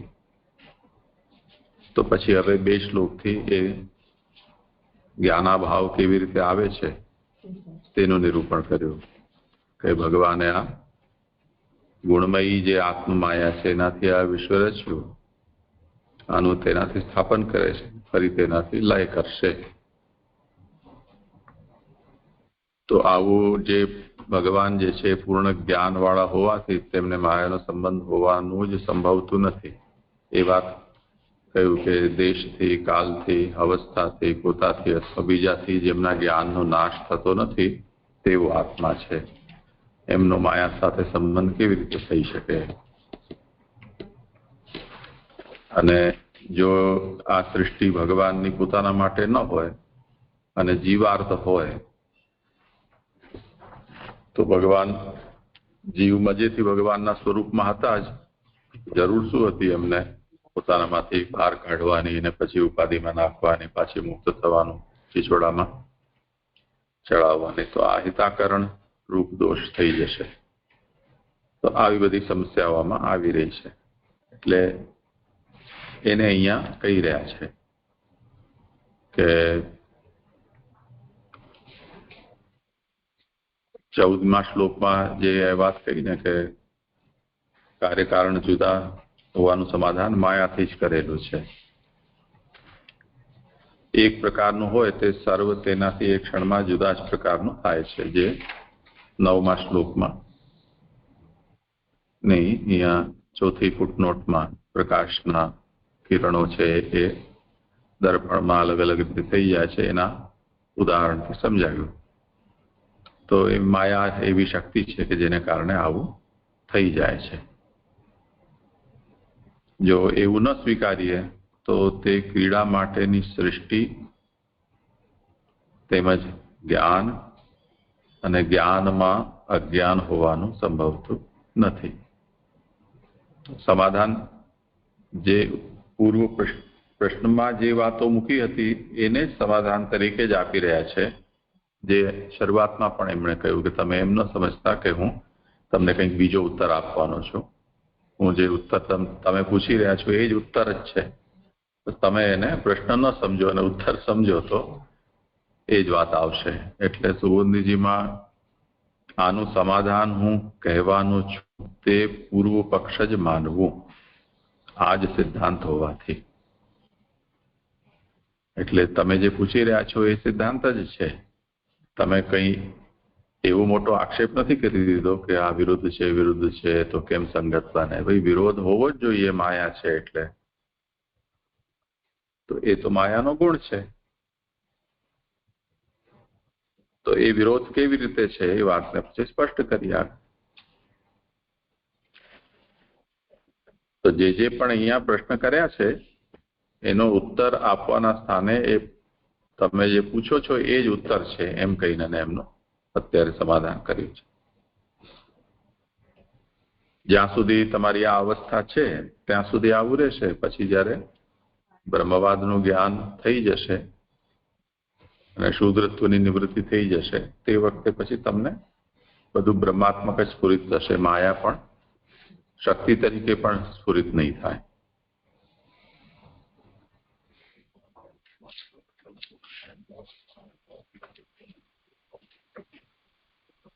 બીજું કઈ છે કોઈને આગળ જેમનો હોય સમજાય?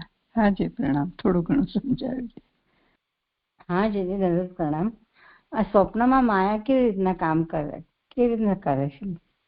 જાગતા હોય તો હું મારું અહંતા મમતા આપણને લાગે, પણ સ્વપ્નમાં કેવી રીતે માયા કામ કરે? નહીં, એ સ્વપ્ન જ માયા દેખાડી રહી છે એમ સમજી લો ને.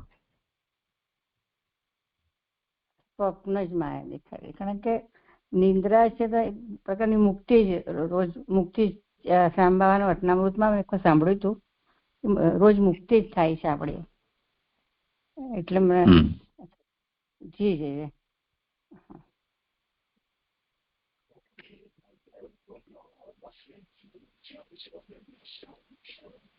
હા જે આગળ શ્લોક 10 મારો જ છે, લઉં છે.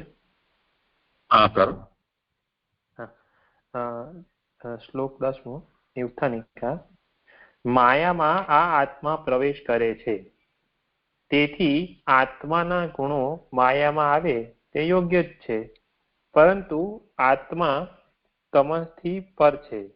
એ શ્રુતિ પ્રમાણે માયા આત્મામાં પ્રવેશ કરતી ન હોવાથી માયાના ગુણો આત્મામાં આવે તે યોગ્ય નથી. તેથી બંધન વગેરે માયાના ગુણો આત્મામાં કેમ જોવામાં આવે છે એવી શંકા થાય, તેથી નીચેનો શ્લોક કહે છે. યથા જલે ચંદ્રમસ કંપાદિ કૃતો ગુણ દ્રશ્યતે સન્નપી દ્રષ્ટુરાત્મનો નાત્મનો ગુણ. જેમ હાલવું વગેરે ન હોવા છતાં જોવામાં આવે છે, તેમ જોનાર આત્મામાં જળનો ગુણ દેખાય છે.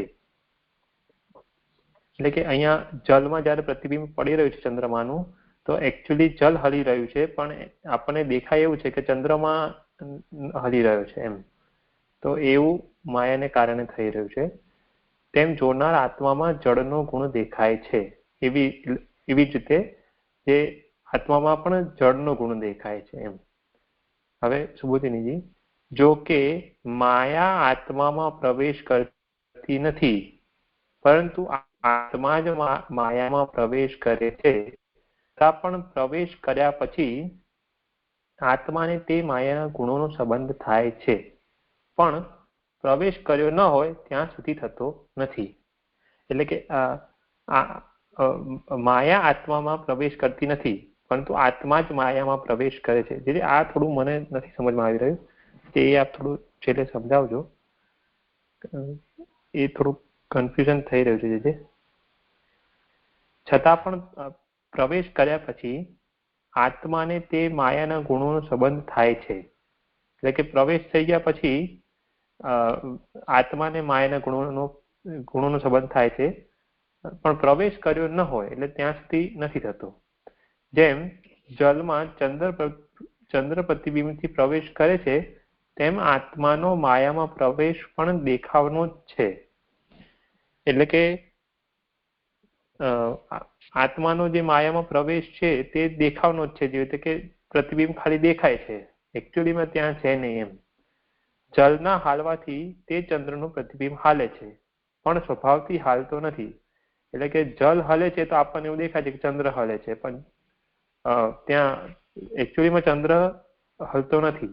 તેવી રીતે માયાના સંબંધને લીધે આત્મામાં નથી તેવો પણ ગુણો દેખાય છે. એટલે કે આ માયાના સંબંધને કારણે આત્મામાં જેવા ગુણો નથી, એટલે કે ઉપર જે કહ્યું કે જડનો ગુણ તે દેખાય છે. તે અર્થ ઉત્તરાર્થથી કહે છે કે જડનો ગુણ ન હોવાનું કારણ જોનાર શબ્દથી કહેલું છે. તો કેમ આવું છે? એટલે મતલબ એ જડનો ગુણ ન હોવાનું કારણ જોનાર શબ્દથી કહેલું છે. એટલે કે આ આત્મા શબ્દથી જણાવેલ ભેદ છે. એટલે કે અહીંયા જોનાર શબ્દ કહ્યું એટલે એ ચેતન છે એમ. તો એમાં જડનો ગુણ ન હોય એ રીતે અહીંયા કહી રહ્યા છે. અને આ આત્મા શબ્દથી જણાવેલ ભેદ છે. જડનો ગુણ શબ્દોથી માયા શબ્દથી જણાવેલ ભેદ કહેલો છે. જેથી આ પણ સેન્ટેન્સ થોડુંક નથી સમજમાં આવી રહ્યું કે જડનો ગુણ શબ્દોથી માયા શબ્દથી જણાવેલ ભેદ કહેલો છે. અનાત્મા એટલે કે પ્રકૃતિ, દેહ વગેરે જડનો જોવાનો પદાર્થ હોવાનો વગેરે ગુણ આત્મામાં ન હોવા છતાં દેખાય છે. અનાત્મન એટલે કે આ જે પ્રાકૃતિક દેહ વગેરે જે જળના ગુણો છે તે આત્મામાં ન હોવા છતાં દેખાય છે. જળનો ગુણ શબ્દોથી માયા શબ્દોથી જણાવેલ ભેદ કહેલો છે. એ જે એક નથી સમજમાં આવી રહ્યો આમાં, અને એક ઉપર જે પહેલો લાઈન નથી સમજમાં આવી રહી.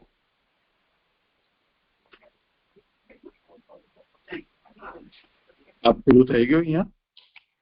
હા, શ્લોક 10 પૂરો થઈ ગયો. ભાગવતા પ્રકરણ જે એક વાર હું લઈ લઉં. હા, તો એ જોઈ લો, એમાં બધું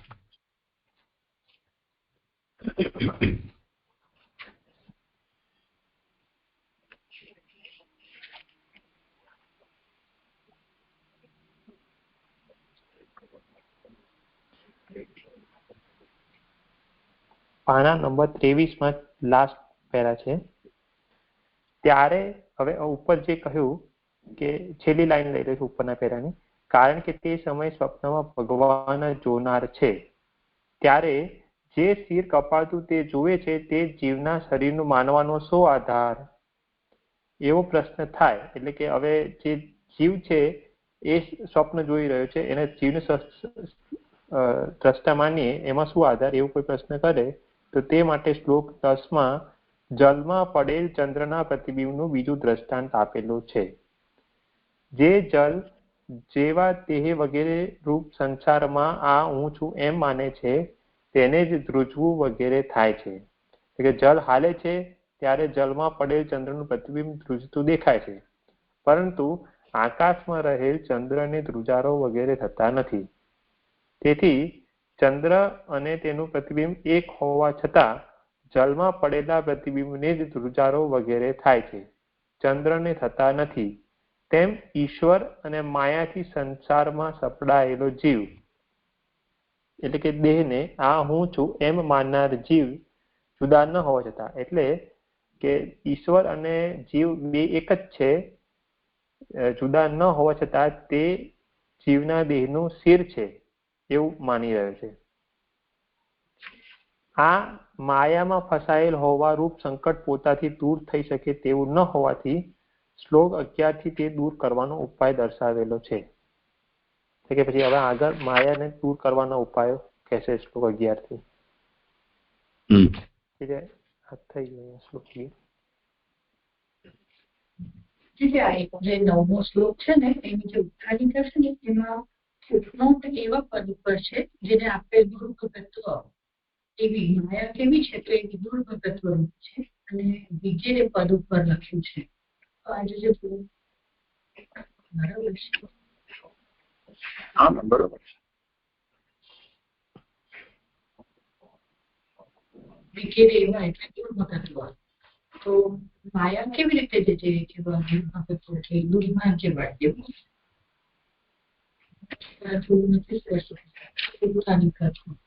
નંદીશ પ્રશ્ન સંભળાયો હોય તો? ના, જે પ્રશ્ન નહીં સંભળાયો એમને શું ફરીથી રિપીટ કરો ને. એનું પૂછી રહ્યું છું નથી. 9મા શ્લોકમાં માયા વગેરે એવા પ્રકારની હોવાનું એમાં એવા પદની જે દુર્ભગત્વથી આપણને સમજાવ્યું, એટલે ખરાબ ભાગ્ય હોવું એવું ફૂટનોટ કરે છે. તો નથી સમજાઈ ગયું માયા સાથે અમે કેવી રીતે આને જોડ્યું. એ પોતાનું શિર કપાવવા વગેરે કે અજ્ઞાન વગેરે એનાથી જોડી રહ્યા છે. હા, એનાથી જોડી રહ્યા છે. દુર્ભાગ્યપણું હોવું એટલે એ જ કે જે આ વિપરીતપણું જે માયા દેખાડી રહી છે ને, તો એ બધું જે કાર્ય જે માયાનું છે એ માયા વગેરે એવા પ્રકારની હોવાનું, એટલે કેવું કે જે ઊંધું ઊંધું વિરોધભાસી દેખાડી રહી છે એવું હોવાનું નીચેના શ્લોકથી સમજાવી રહ્યા છે. કે આમાં જે શિરનું કપાવવું એવું દેખાવું એ પણ વિરુદ્ધ છે ને, વિપરીત છે ને, મતલબ એમ. તો એવું એ બધું આવી ગયું એમાં, એમ એવું છે જે હું સમજી રહ્યો છું. આ વિષય આગળના શ્લોકમાં 5મા શ્લોકમાં આ વસ્તુ આવી ગઈ.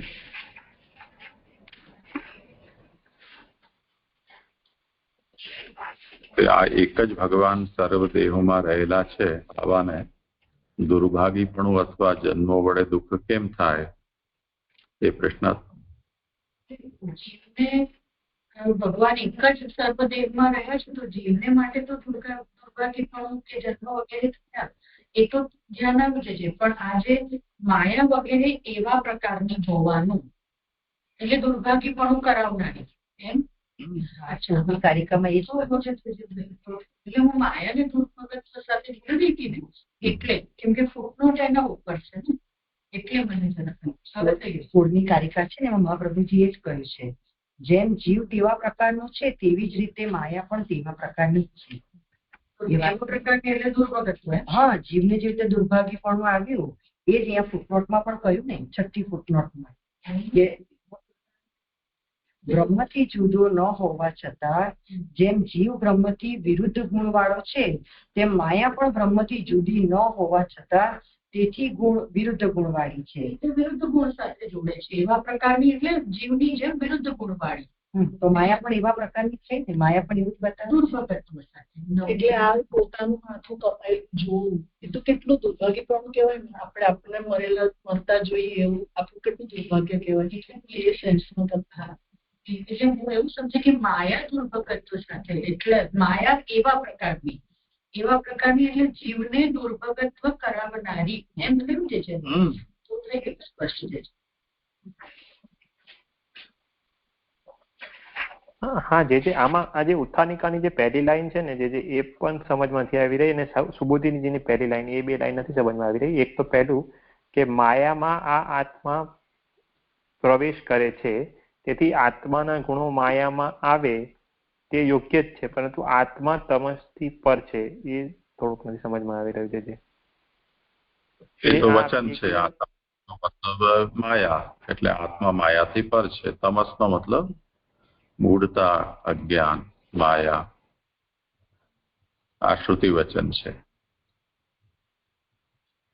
એ પ્રમાણે માયા આત્મામાં પ્રવેશ ન કરે એટલે માયાના ગુણો આત્મામાં ન આવી શકે એવી શંકા કરી રહ્યા છે.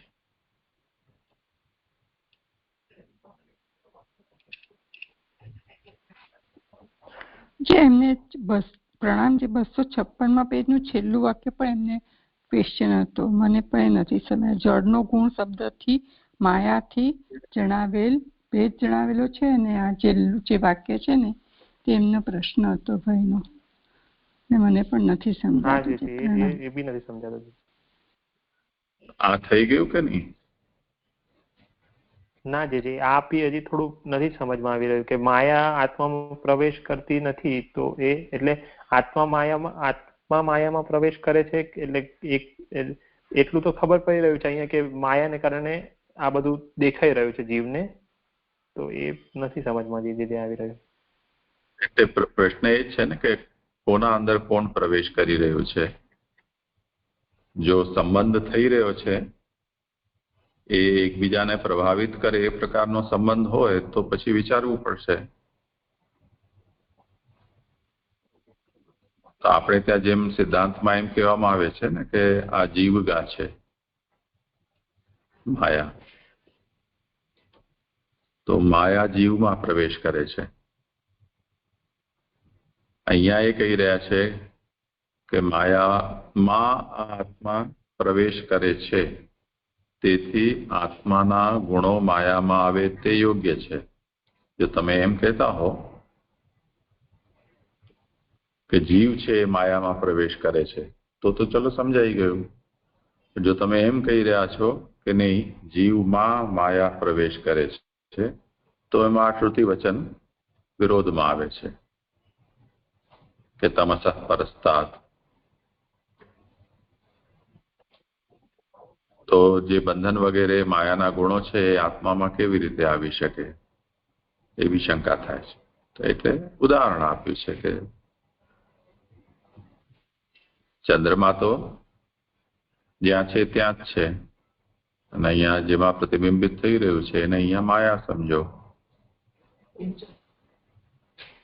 એવી રીતે અહીંયા દાર્ષ્ટાંતિક જે છે એમાં દેહ આદિ સંઘાત એની અંદર જીવનો પ્રવેશ.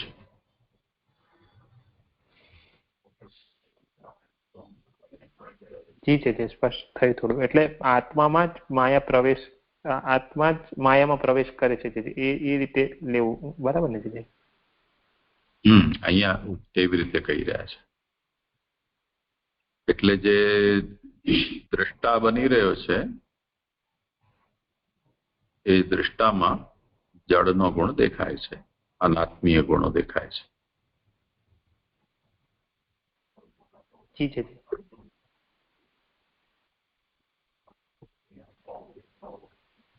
અને જે આ છેલ્લેથી સેકન્ડ લાસ્ટ લાઈન છે સુબોધિનીજીમાં, જળનો ગુણ શબ્દોથી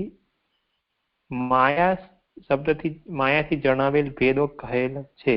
અચ્છા, એટલે એ જળનો ગુણ છે એ માયાને કારણે જણાવેલ છે, એવી રીતે લઈ શકીએ ને? જે હા, જે પ્રકૃતિ માયા છે, આદિ સંગાત છે, પ્રકૃતિ છે, એમાં આત્માનો પ્રવેશ થયો. તો હવે આત્મા આ દેહાદિ સંગાત એને જે દેખાડે, સંભળાવે, એને જુએ છે, સાંભળે છે, તો એના અંદર પણ એ જળત્વ આવે છે. જી જી જી થયું, સ્પષ્ટ થયું. હા જી થયું. હા, સુંદર થયું. પ્રણામ. જી, મારા શ્લોક અહીં સંપૂર્ણ થયા. પ્રણામ.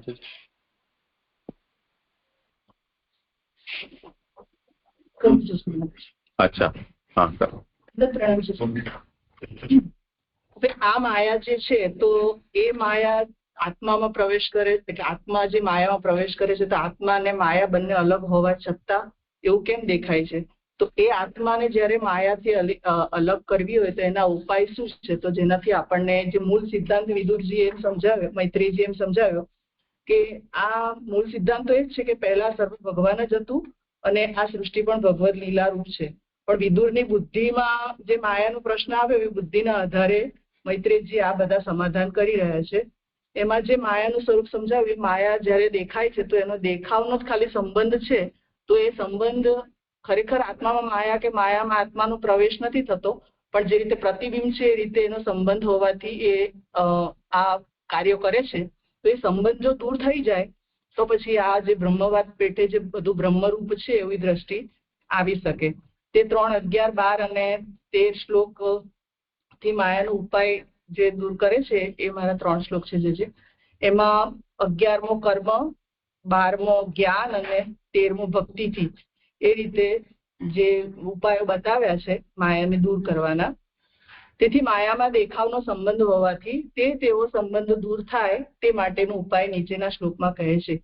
અને જે એનું જે ભાગવતાર્થ છે તે ભક્તિ પર વધારે છે, તો 3 શ્લોક કર્યા પછી એનું ભાગવતાર્થ સવૈ નિવૃત્તિ ધર્મેણ વાસુદેવ અનુકંપયા ભગવદ ભક્તિ યોગેન તિરોધત્તે શનેરિહ. તે ખરેખર નિવૃત્તિના ગુણથી, વાસુદેવની કૃપાથી અને ભગવાનની ભક્તિના યોગથી આ જન્મમાં ધીરે ધીરે દૂર થાય છે. સુબોધિનીજી, તે માયાનો સંબંધ 3 ગુણોથી દૂર થાય છે. આજે ઉપર 3 ગુણો બતાવે, એ ગુણો જો આપણામાં હોય તો એનાથી માયાનો સંબંધ દૂર થાય છે. જેમ ત્રિદોષથી પુરુષ મરણ પામે છે, એટલે કે વાત, પિત્ત અને કફ જે શરીરમાં આપણા રહેલા છે ત્રિદોષ, એ દોષના ઉદ્રેકથી પુરુષનું મૃત્યુ થાય છે, તેવી રીતે આ 3 ગુણોનો સંબંધ થતા તે જ દેહમાં દેખાવરૂપ દેખાતો માયાનો સંબંધ દૂર થાય છે. એટલે આ જયારે નિવૃત્તિનો ગુણ, વાસુદેવની કૃપા અને ભક્તિયોગ વગેરે જે ગુણો બતાવ્યા છે, એવા જો ગુણોનો સંબંધ થાય આપણને, તો પછી એ જ દેહમાં આપણને જે દેખાવરૂપ માયાનો સંબંધ છે એ આપણને દેખાતો બંધ થઈ જાય છે. નિવૃત્તિના ગુણથી વગેરે શબ્દોથી તે 3 ગુણો કહે છે. તે પૈકી પ્રથમ નિવૃત્તિના ગુણો કરવા, માત્ર નિવૃત્તિ કાર્ય ન કરવું તે નહીં. એટલે નિવૃત્તિના ગુણોનો સમાવેશ કરવો આપણામાં. નિવૃત્તિ એટલે ટોટલ કાર્ય બધા છોડી જ દેવા એમ નહીં કરવું, પણ નિવૃત્તિના ગુણોને અપનાવવા. એ કયા તે આગળ સમજાવે છે. તેમ માત્ર નિવૃત્તિ કરવાથી ભગવાનની કૃપા થાય નહીં. એટલે તેમ માત્ર નિવૃત્તિ એટલે કે ટોટલ તમે કર્મ ત્યાગ જ કરી દો તો પછી ભગવાનની કૃપા નથી થતી, પણ આ નિવૃત્તિના ગુણો ગ્રહણ કરીને આપણે કર્મ કરવાના હોય છે. વિધાન, એમાં કારિકા 17મી, વિધાનેન પરિત્યાગઃ પુનસ્ત્યક્ત્વા પરિગ્રહઃ એકાકીત્વમ તેસ સેવા મૌનમ કૃષ્ણાનું ચિંતનમ.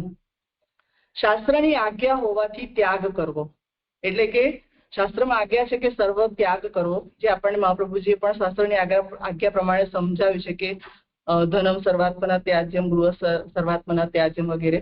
તો એવી રીતે શાસ્ત્રમાં આજ્ઞા છે કે સર્વનો ત્યાગ કરવો અને ત્યાગ કરીને પાછું સ્વીકારવું, એટલે કે પ્રાપ્તમ સેવેદ નિર્મમ, જે મને એવું સમજાય છે કે જે કંઈ પણ ત્યાગ કરી દીધો છે તો ત્યાગ કરવામાં બી પાછો એવો ભાવ નહીં રાખવાનો કે મેં બધું છોડી દીધું એમ, પણ એ છોડ્યા પછી પણ કોઈ આવશ્યકતા પ્રમાણે સ્વીકાર કરવો પડે તો એને પાછું સ્વીકારવું. એકલા રહેવું, તીર્થમાં રહેવું, મૌન રાખવું અને શ્રી કૃષ્ણનું ચિંતન કરવું. એટલે કર્મમાં ત્યાગ કરવાનું કહ્યું છે અને ત્યાગ કર્યા પછી જે પણ યોગ્ય લાગે તે કર્મો પાછા મમત્વ રાખ્યા વગર કરવાના પણ ખરા. અને એકલા રહેવું એટલે કે સંગ સર્વાત્માના ત્યાજ્યમ જે કહ્યું હતું એમાં જે એકલા રહેવામાં કહ્યું છે તો એ રીતે રહેવું, તીર્થમાં રહેવું, મૌન રાખવું અને શ્રી કૃષ્ણનું ચિંતન કરવું, આ બધા ગુણોને ગ્રહણ કરવા.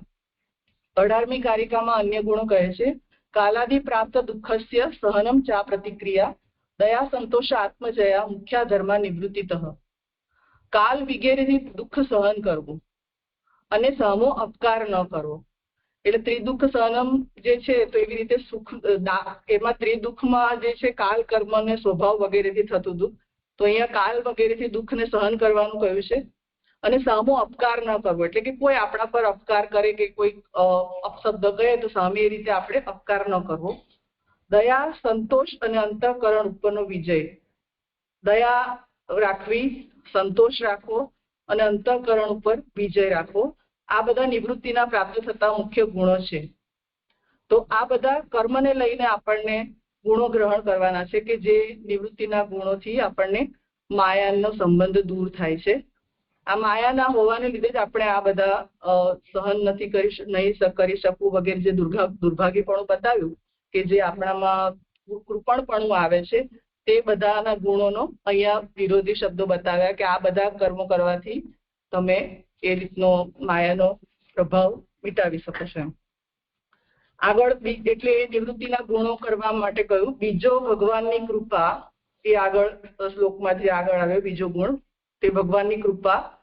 પછી ભગવાનની કૃપા, સત્વરૂપ અંતઃકરણમાં સ્ફુરેલા ભગવાનની કૃપા દ્રષ્ટિ, એટલે આ જે અંતઃકરણ જે ઉપર વિજય પ્રાપ્ત કરે તો પછી એ અંતઃકરણ સત્વરૂપ બની જાય છે કે જેમાં જ્ઞાન વગેરે સ્વરૂપ પ્રકટ થાય છે તો ભગવાનનું સ્વરૂપ પણ સમજાય છે અને ભગવાનની દ્રષ્ટિને પણ સમજવાનો આપણને દ્રષ્ટિ આવે છે. તો એ અંતઃકરણમાં આપણને ભગવાનની કૃપા દ્રષ્ટિની સ્ફૂર્ણા થાય છે કે જે ભગવાનની કૃપાથી પ્રાપ્ત થાય છે.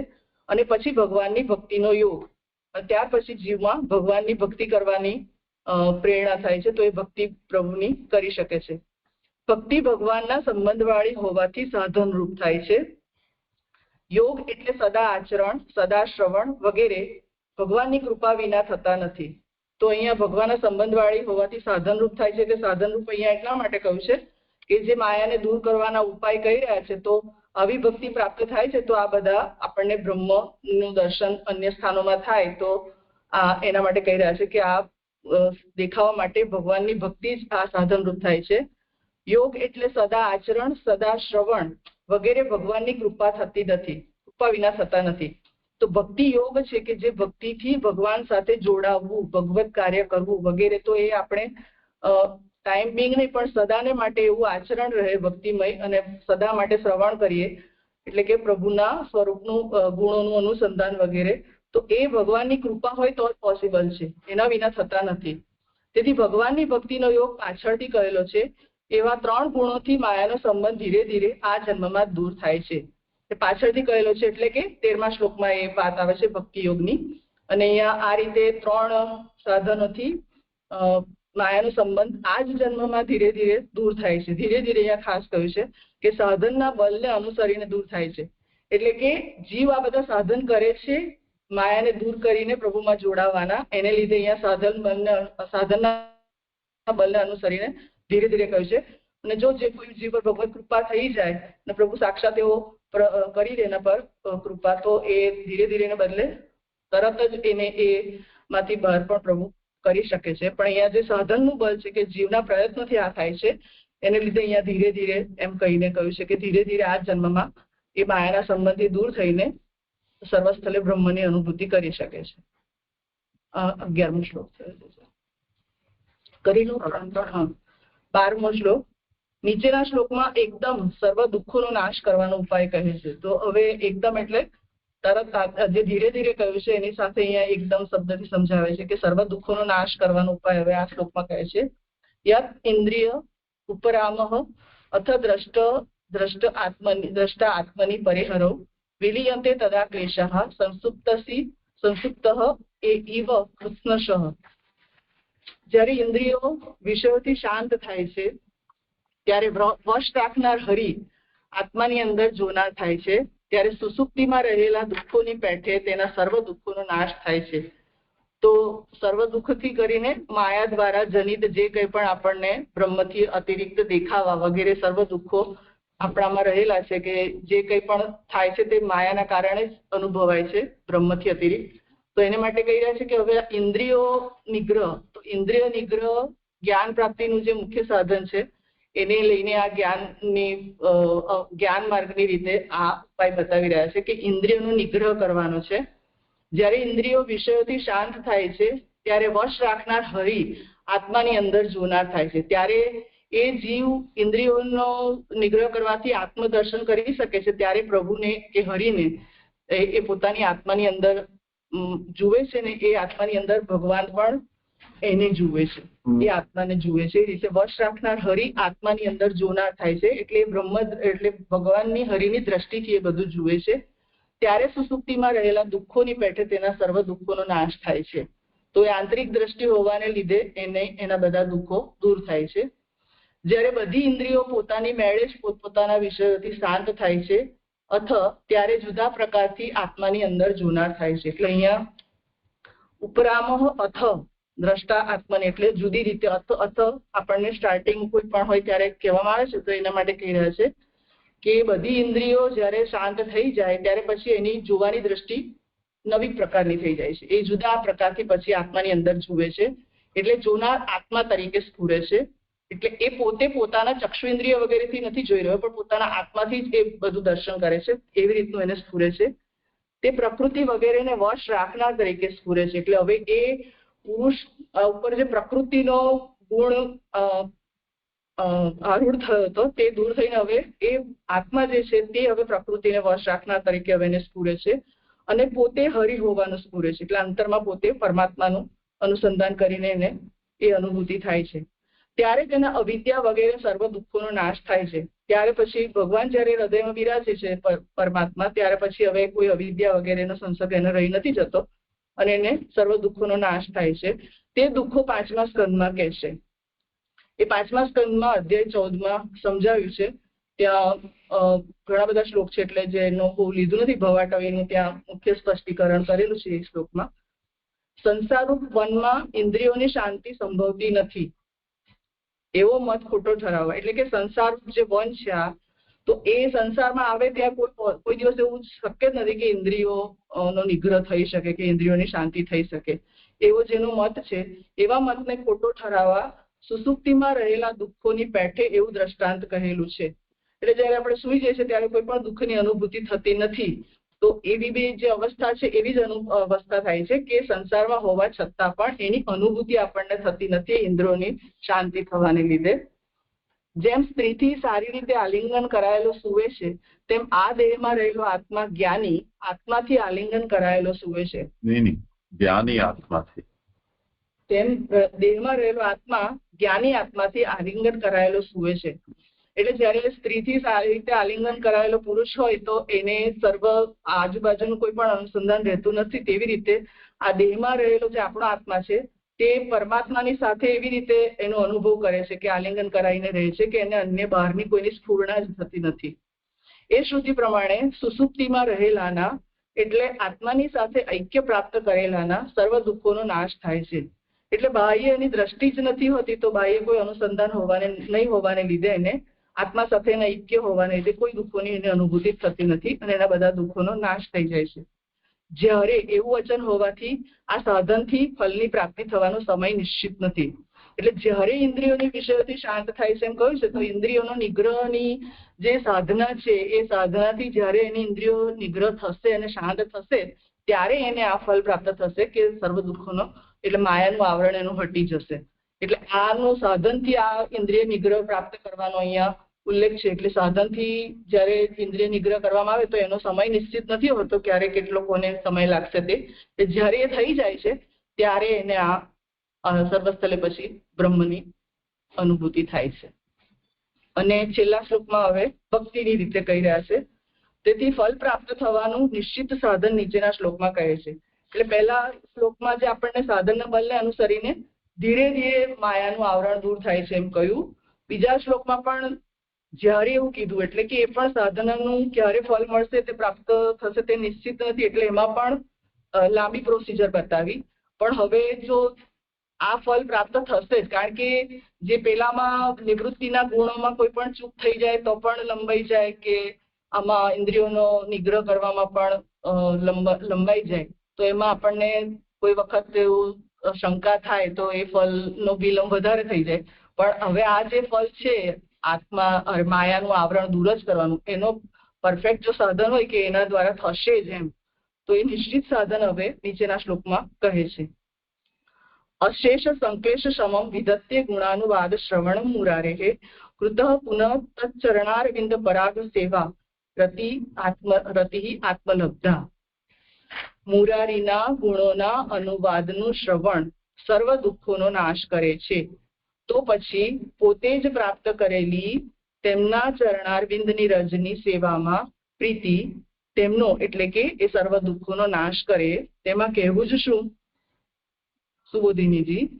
ભગવાનનું મહાત્મ્ય જણાવનાર તેમના ગુણોના કીર્તન પછી થયેલું તે ગુણોનું શ્રવણ સર્વ દુઃખોનો નાશ કરે છે.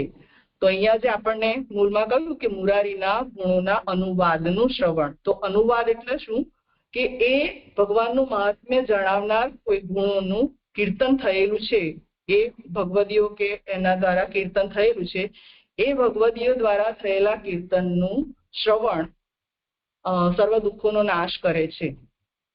એમાં પહેલો પોઈન્ટ છે ગુણોના અનુવાદનું શ્રવણ, અને બીજો દુઃખોના નાશની અનુક્રમે કાર્ય અને કારણ હોવાની સ્થિતિ. એટલે કે ગુણોના અનુવાદનું શ્રવણ એ કારણ છે અને એના કાર્યરૂપ સ્થિતિ થાય છે દુઃખોનો નાશ. તો કારણ હોય ત્યાં સુધીની અવસ્થામાં જ છે.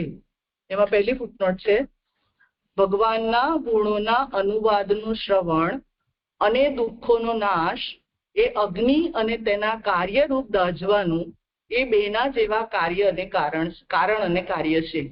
એટલે જે આપણે કારણ અને કાર્યનો સંબંધ સમજ્યા છે એમાં કાર્યકારણના ભાવમાં આપણે એમ સમજ્યા છે કે એમાં આગલી ફૂટનોટમાં એમ કહે છે ને કે અગ્નિ ન હોય ત્યારે દજાતું નથી, પણ ઘડો બનાવવામાં ઉપયોગી દંડ અને ઘડો એ બે જેવા કારણ અને કાર્ય નથી, એવો અર્થ છે. એટલે કાર્યકારણ ભાવમાં આપણે એમ જે ભણ્યા હતા કે દંડ ચાકડો વગેરે જે નિમિત્ત કારણ અને ઉપાદાન કારણ એનાથી ઘડો બને છે, તો એ કાર્યકારણની અહીંયા વાત નથી.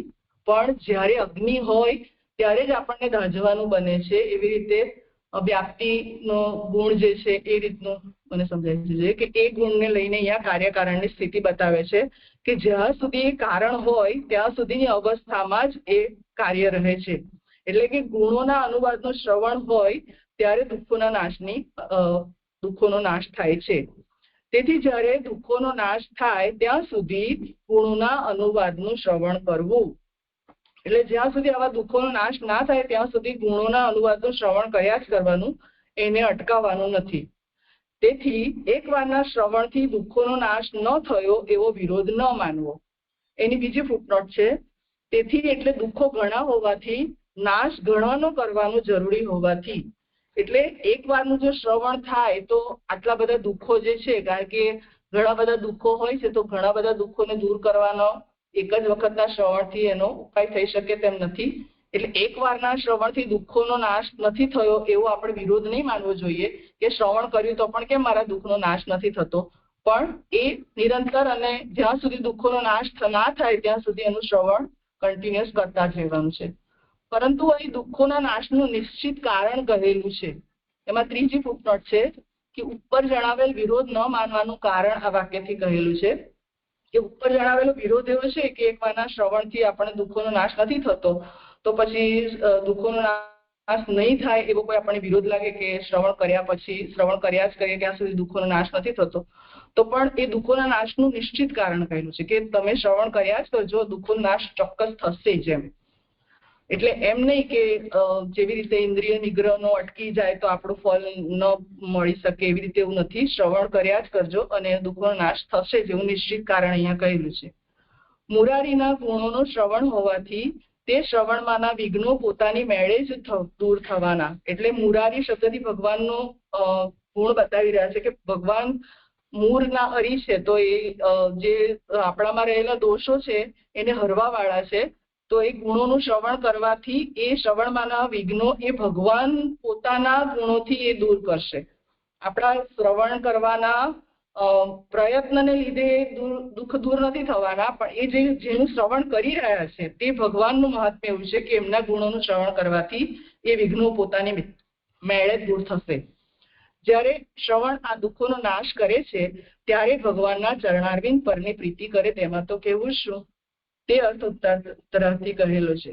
એટલે કે જ્યારે કોઈ આવી રીતે માયાના ગુણોને દૂર કરવા માટે કે કોઈ પણ પ્રકારના દુઃખો ન રહે એના માટે બી શ્રવણ કર્યા કરે છે, તો એ તો એનું એક કાર્ય થયું કે ભગવાનનું મહાત્મ્યથી જાણીને એનું શ્રવણ કરી રહ્યું છે. પણ એવા ભગવાનમાં જયારે પ્રીતિ થઈ જાય, એમના ચરણારવિંદ પર જેને પ્રેમ થઈ જાય, એની તો પછી શું વાત કરવી એમ. જો ખાલી પ્રીતિ થયા ન થઈ હોય ને શ્રવણ કરવાથી જ આ રીતના બધા દુઃખોનો નાશ થતા હોય, તો પ્રીતિ થયા હોય એનું તો શું ફલ કેવું, તે અર્થ ઉત્તરાર્થી કહેલો છે. તો પછી પ્રીતિ કરે એમ કહેવાનું હતું, તેને બદલે કુતઃ ક્યાંથી વચન છે. એટલે અહીંયા એમ જે કે તેમાં તો કહેવું જ શું એમ, ક્યાંથી ચરણારવિંદની રજની સેવામાં પ્રીતિ કરે તેમાં કહેવું જ શું.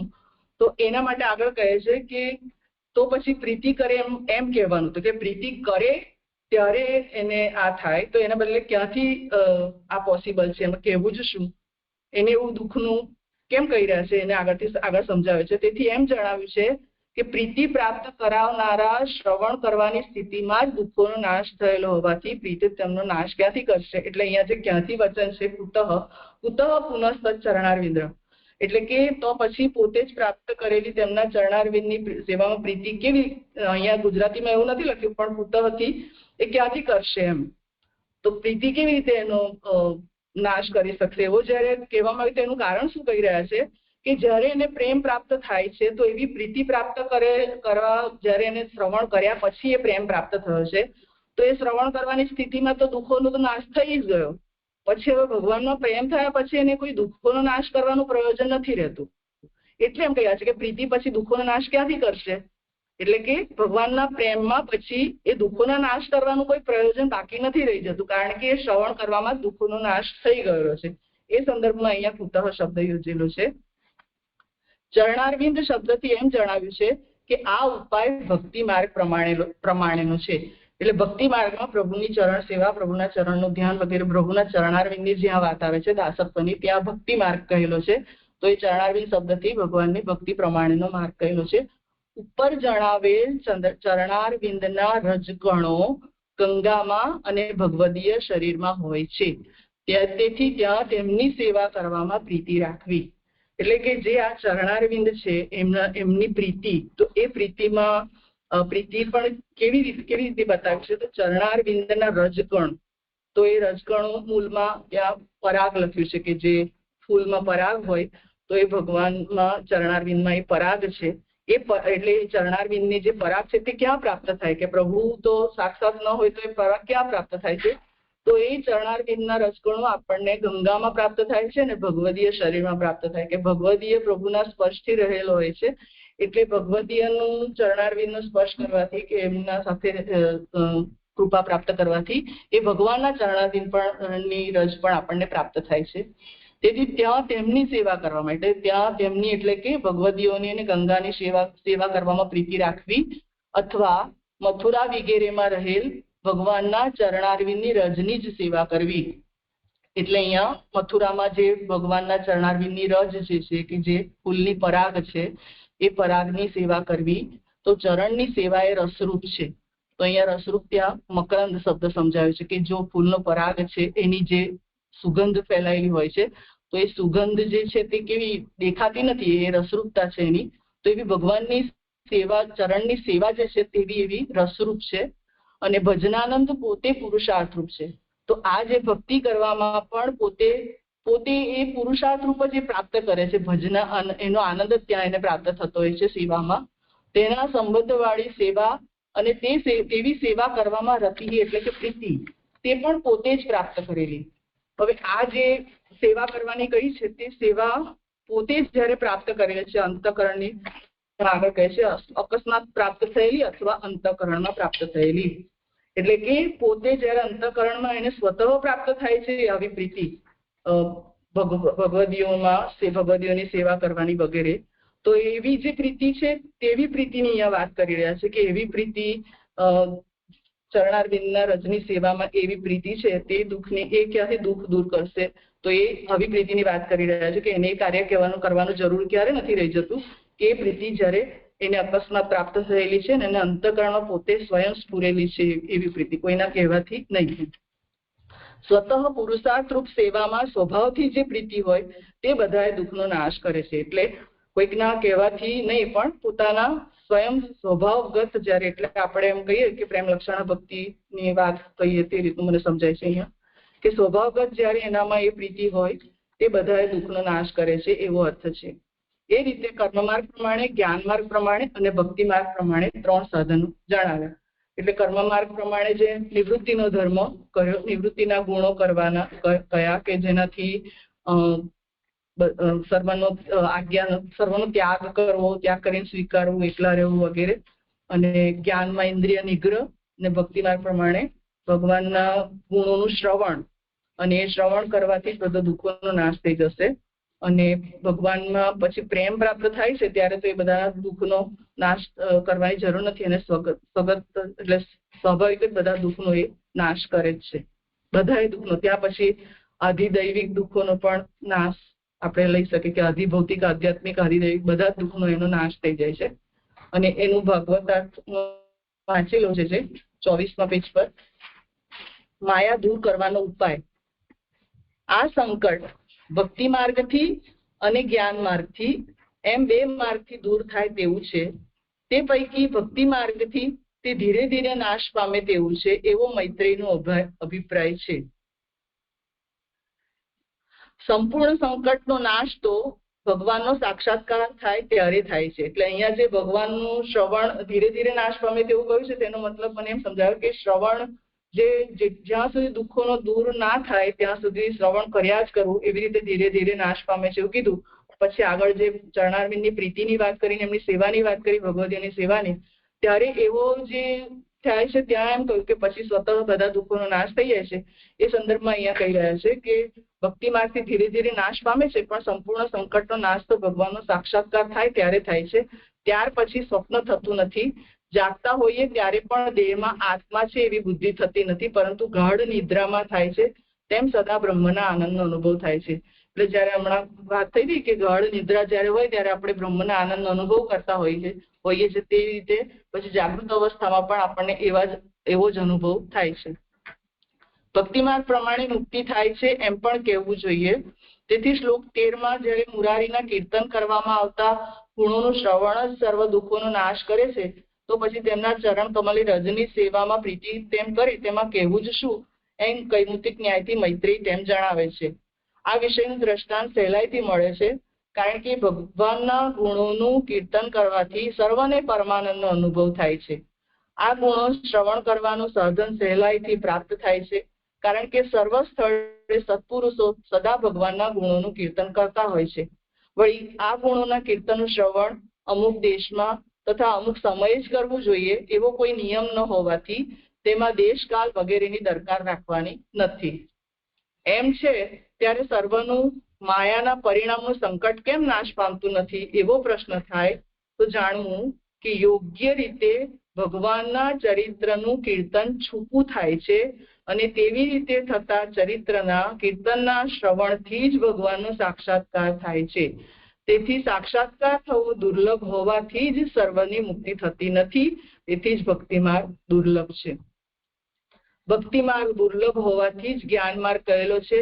જ્ઞાન માર્ગથી પણ તે જ પ્રકારનું જ્ઞાન થાય છે કે જેનાથી ભગવાન આત્માથી જુદા હોવાનું સ્ફૂરતું નથી, એટલે કે એક ઐક્યનું જ ભાન થાય છે તેનાથી જ્ઞાન માર્ગથી. એવી રીતે બંને માર્ગોનું સાધન ભગવાનની સેવા છે, કારણ કે ભગવાનની સેવા કરવાથી બંને પ્રાપ્ત થાય છે. તે સેવા પણ શાસ્ત્રના મૂળવાળી પંચરાત્ર વગેરેમાં જણાવેલા પ્રકારે કરેલી હોવી જોઈએ. પોતાની ઈચ્છાથી હર કોઈ પ્રકારે કરેલી હોવી ન જોઈએ. આ પ્રથમ આરંભ કરેલી સેવા આરંભમાં એવી રીતે કરવી જોઈએ. આ પ્રથમ આરંભ કરેલી સેવા આરંભમાં એવી રીતે કરવી જોઈએ, પછી પાછળ એવી રીતે એટલે કે શાસ્ત્રમાં બતાવેલા પંચરાત્ર વગેરેમાં જણાવેલા પ્રકારે પણ પોતાની ઈચ્છાથી નહીં કરવી જોઈએ. આ શરૂઆતમાં આપણે આ રીતે કરવું જોઈએ, પણ પાછળથી ભગવાન કૃપા કરે ત્યારે ભગવાન કહે તે પ્રકારે અથવા પોતાની ઈચ્છા પ્રમાણે પણ તેમની સેવા થઈ શકે છે. એ પછી સ્વતંત્ર ભક્તિ એને સિદ્ધ થાય તો પછી પોતે ઈચ્છે રીતે સેવા કરી શકે છે. ત્યાં સુધી ભગવાન કહે તે પ્રકારે ગુરુ દ્વારા જે પણ આજ્ઞા કરેલી એ પ્રમાણે સેવા કરવી જોઈએ. આ રીતે કરવાથી માયાનો સંબંધ છે તે દૂર થાય છે. એટલું જ છે, મને સમજાય. દંડવત પ્રણામ છે.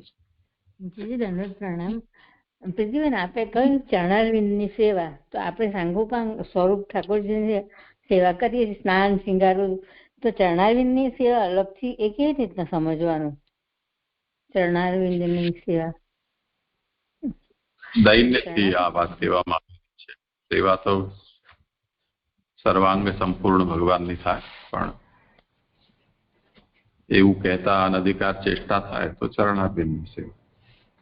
એટલે આપણે દાસત્વ ભાવ તો સ્થિર રાખીને કરીએ છીએ ને, કંઈ પણ કરીએ છીએ એમાં દાસત્વ ભાવને છોડીને નથી કરતા એમ. તો દાસત્વ ભાવ એ ચરણારવિંદની સેવા છે. જી તેમની એટલે ભગવાનની અર્થ લેવાનું કે ભગવદી અને ગંગા કલ્પથી બતાવ્યા છે.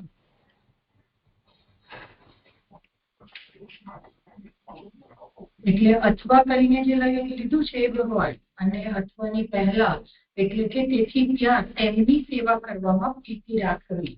તો તેમની સેવા એટલે ગંગા અને ભગવદીની સેવા. એકચ્યુઅલી એ પુરુષોત્તમજીએ પ્રકાશમાં કરેલું છે, પણ અહીંયા કદાચ બ્રેકેટ છૂટી ગયો છે, અથવા એની ફૂટનોટમાં હોવું જોઈએ, એની જગ્યાએ મૂળમાં ઘૂસી ગયું છે.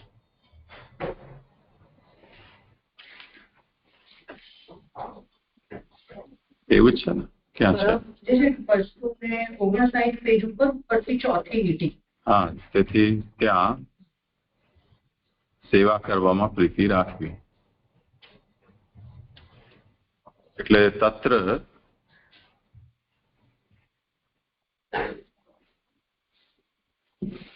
સેવાયામ રતિ, તો ગંગાયામ ભગવદી શરીરે ચ સંતિ ઇતિ તત્ર સેવાયામ રતિ.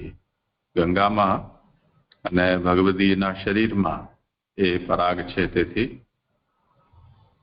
ત્યાં સેવામાં રતિ રાખવી. ત્યાંનો મતલબ પૂર્વોક્ત ગંગા અને ભગવદી શરીર.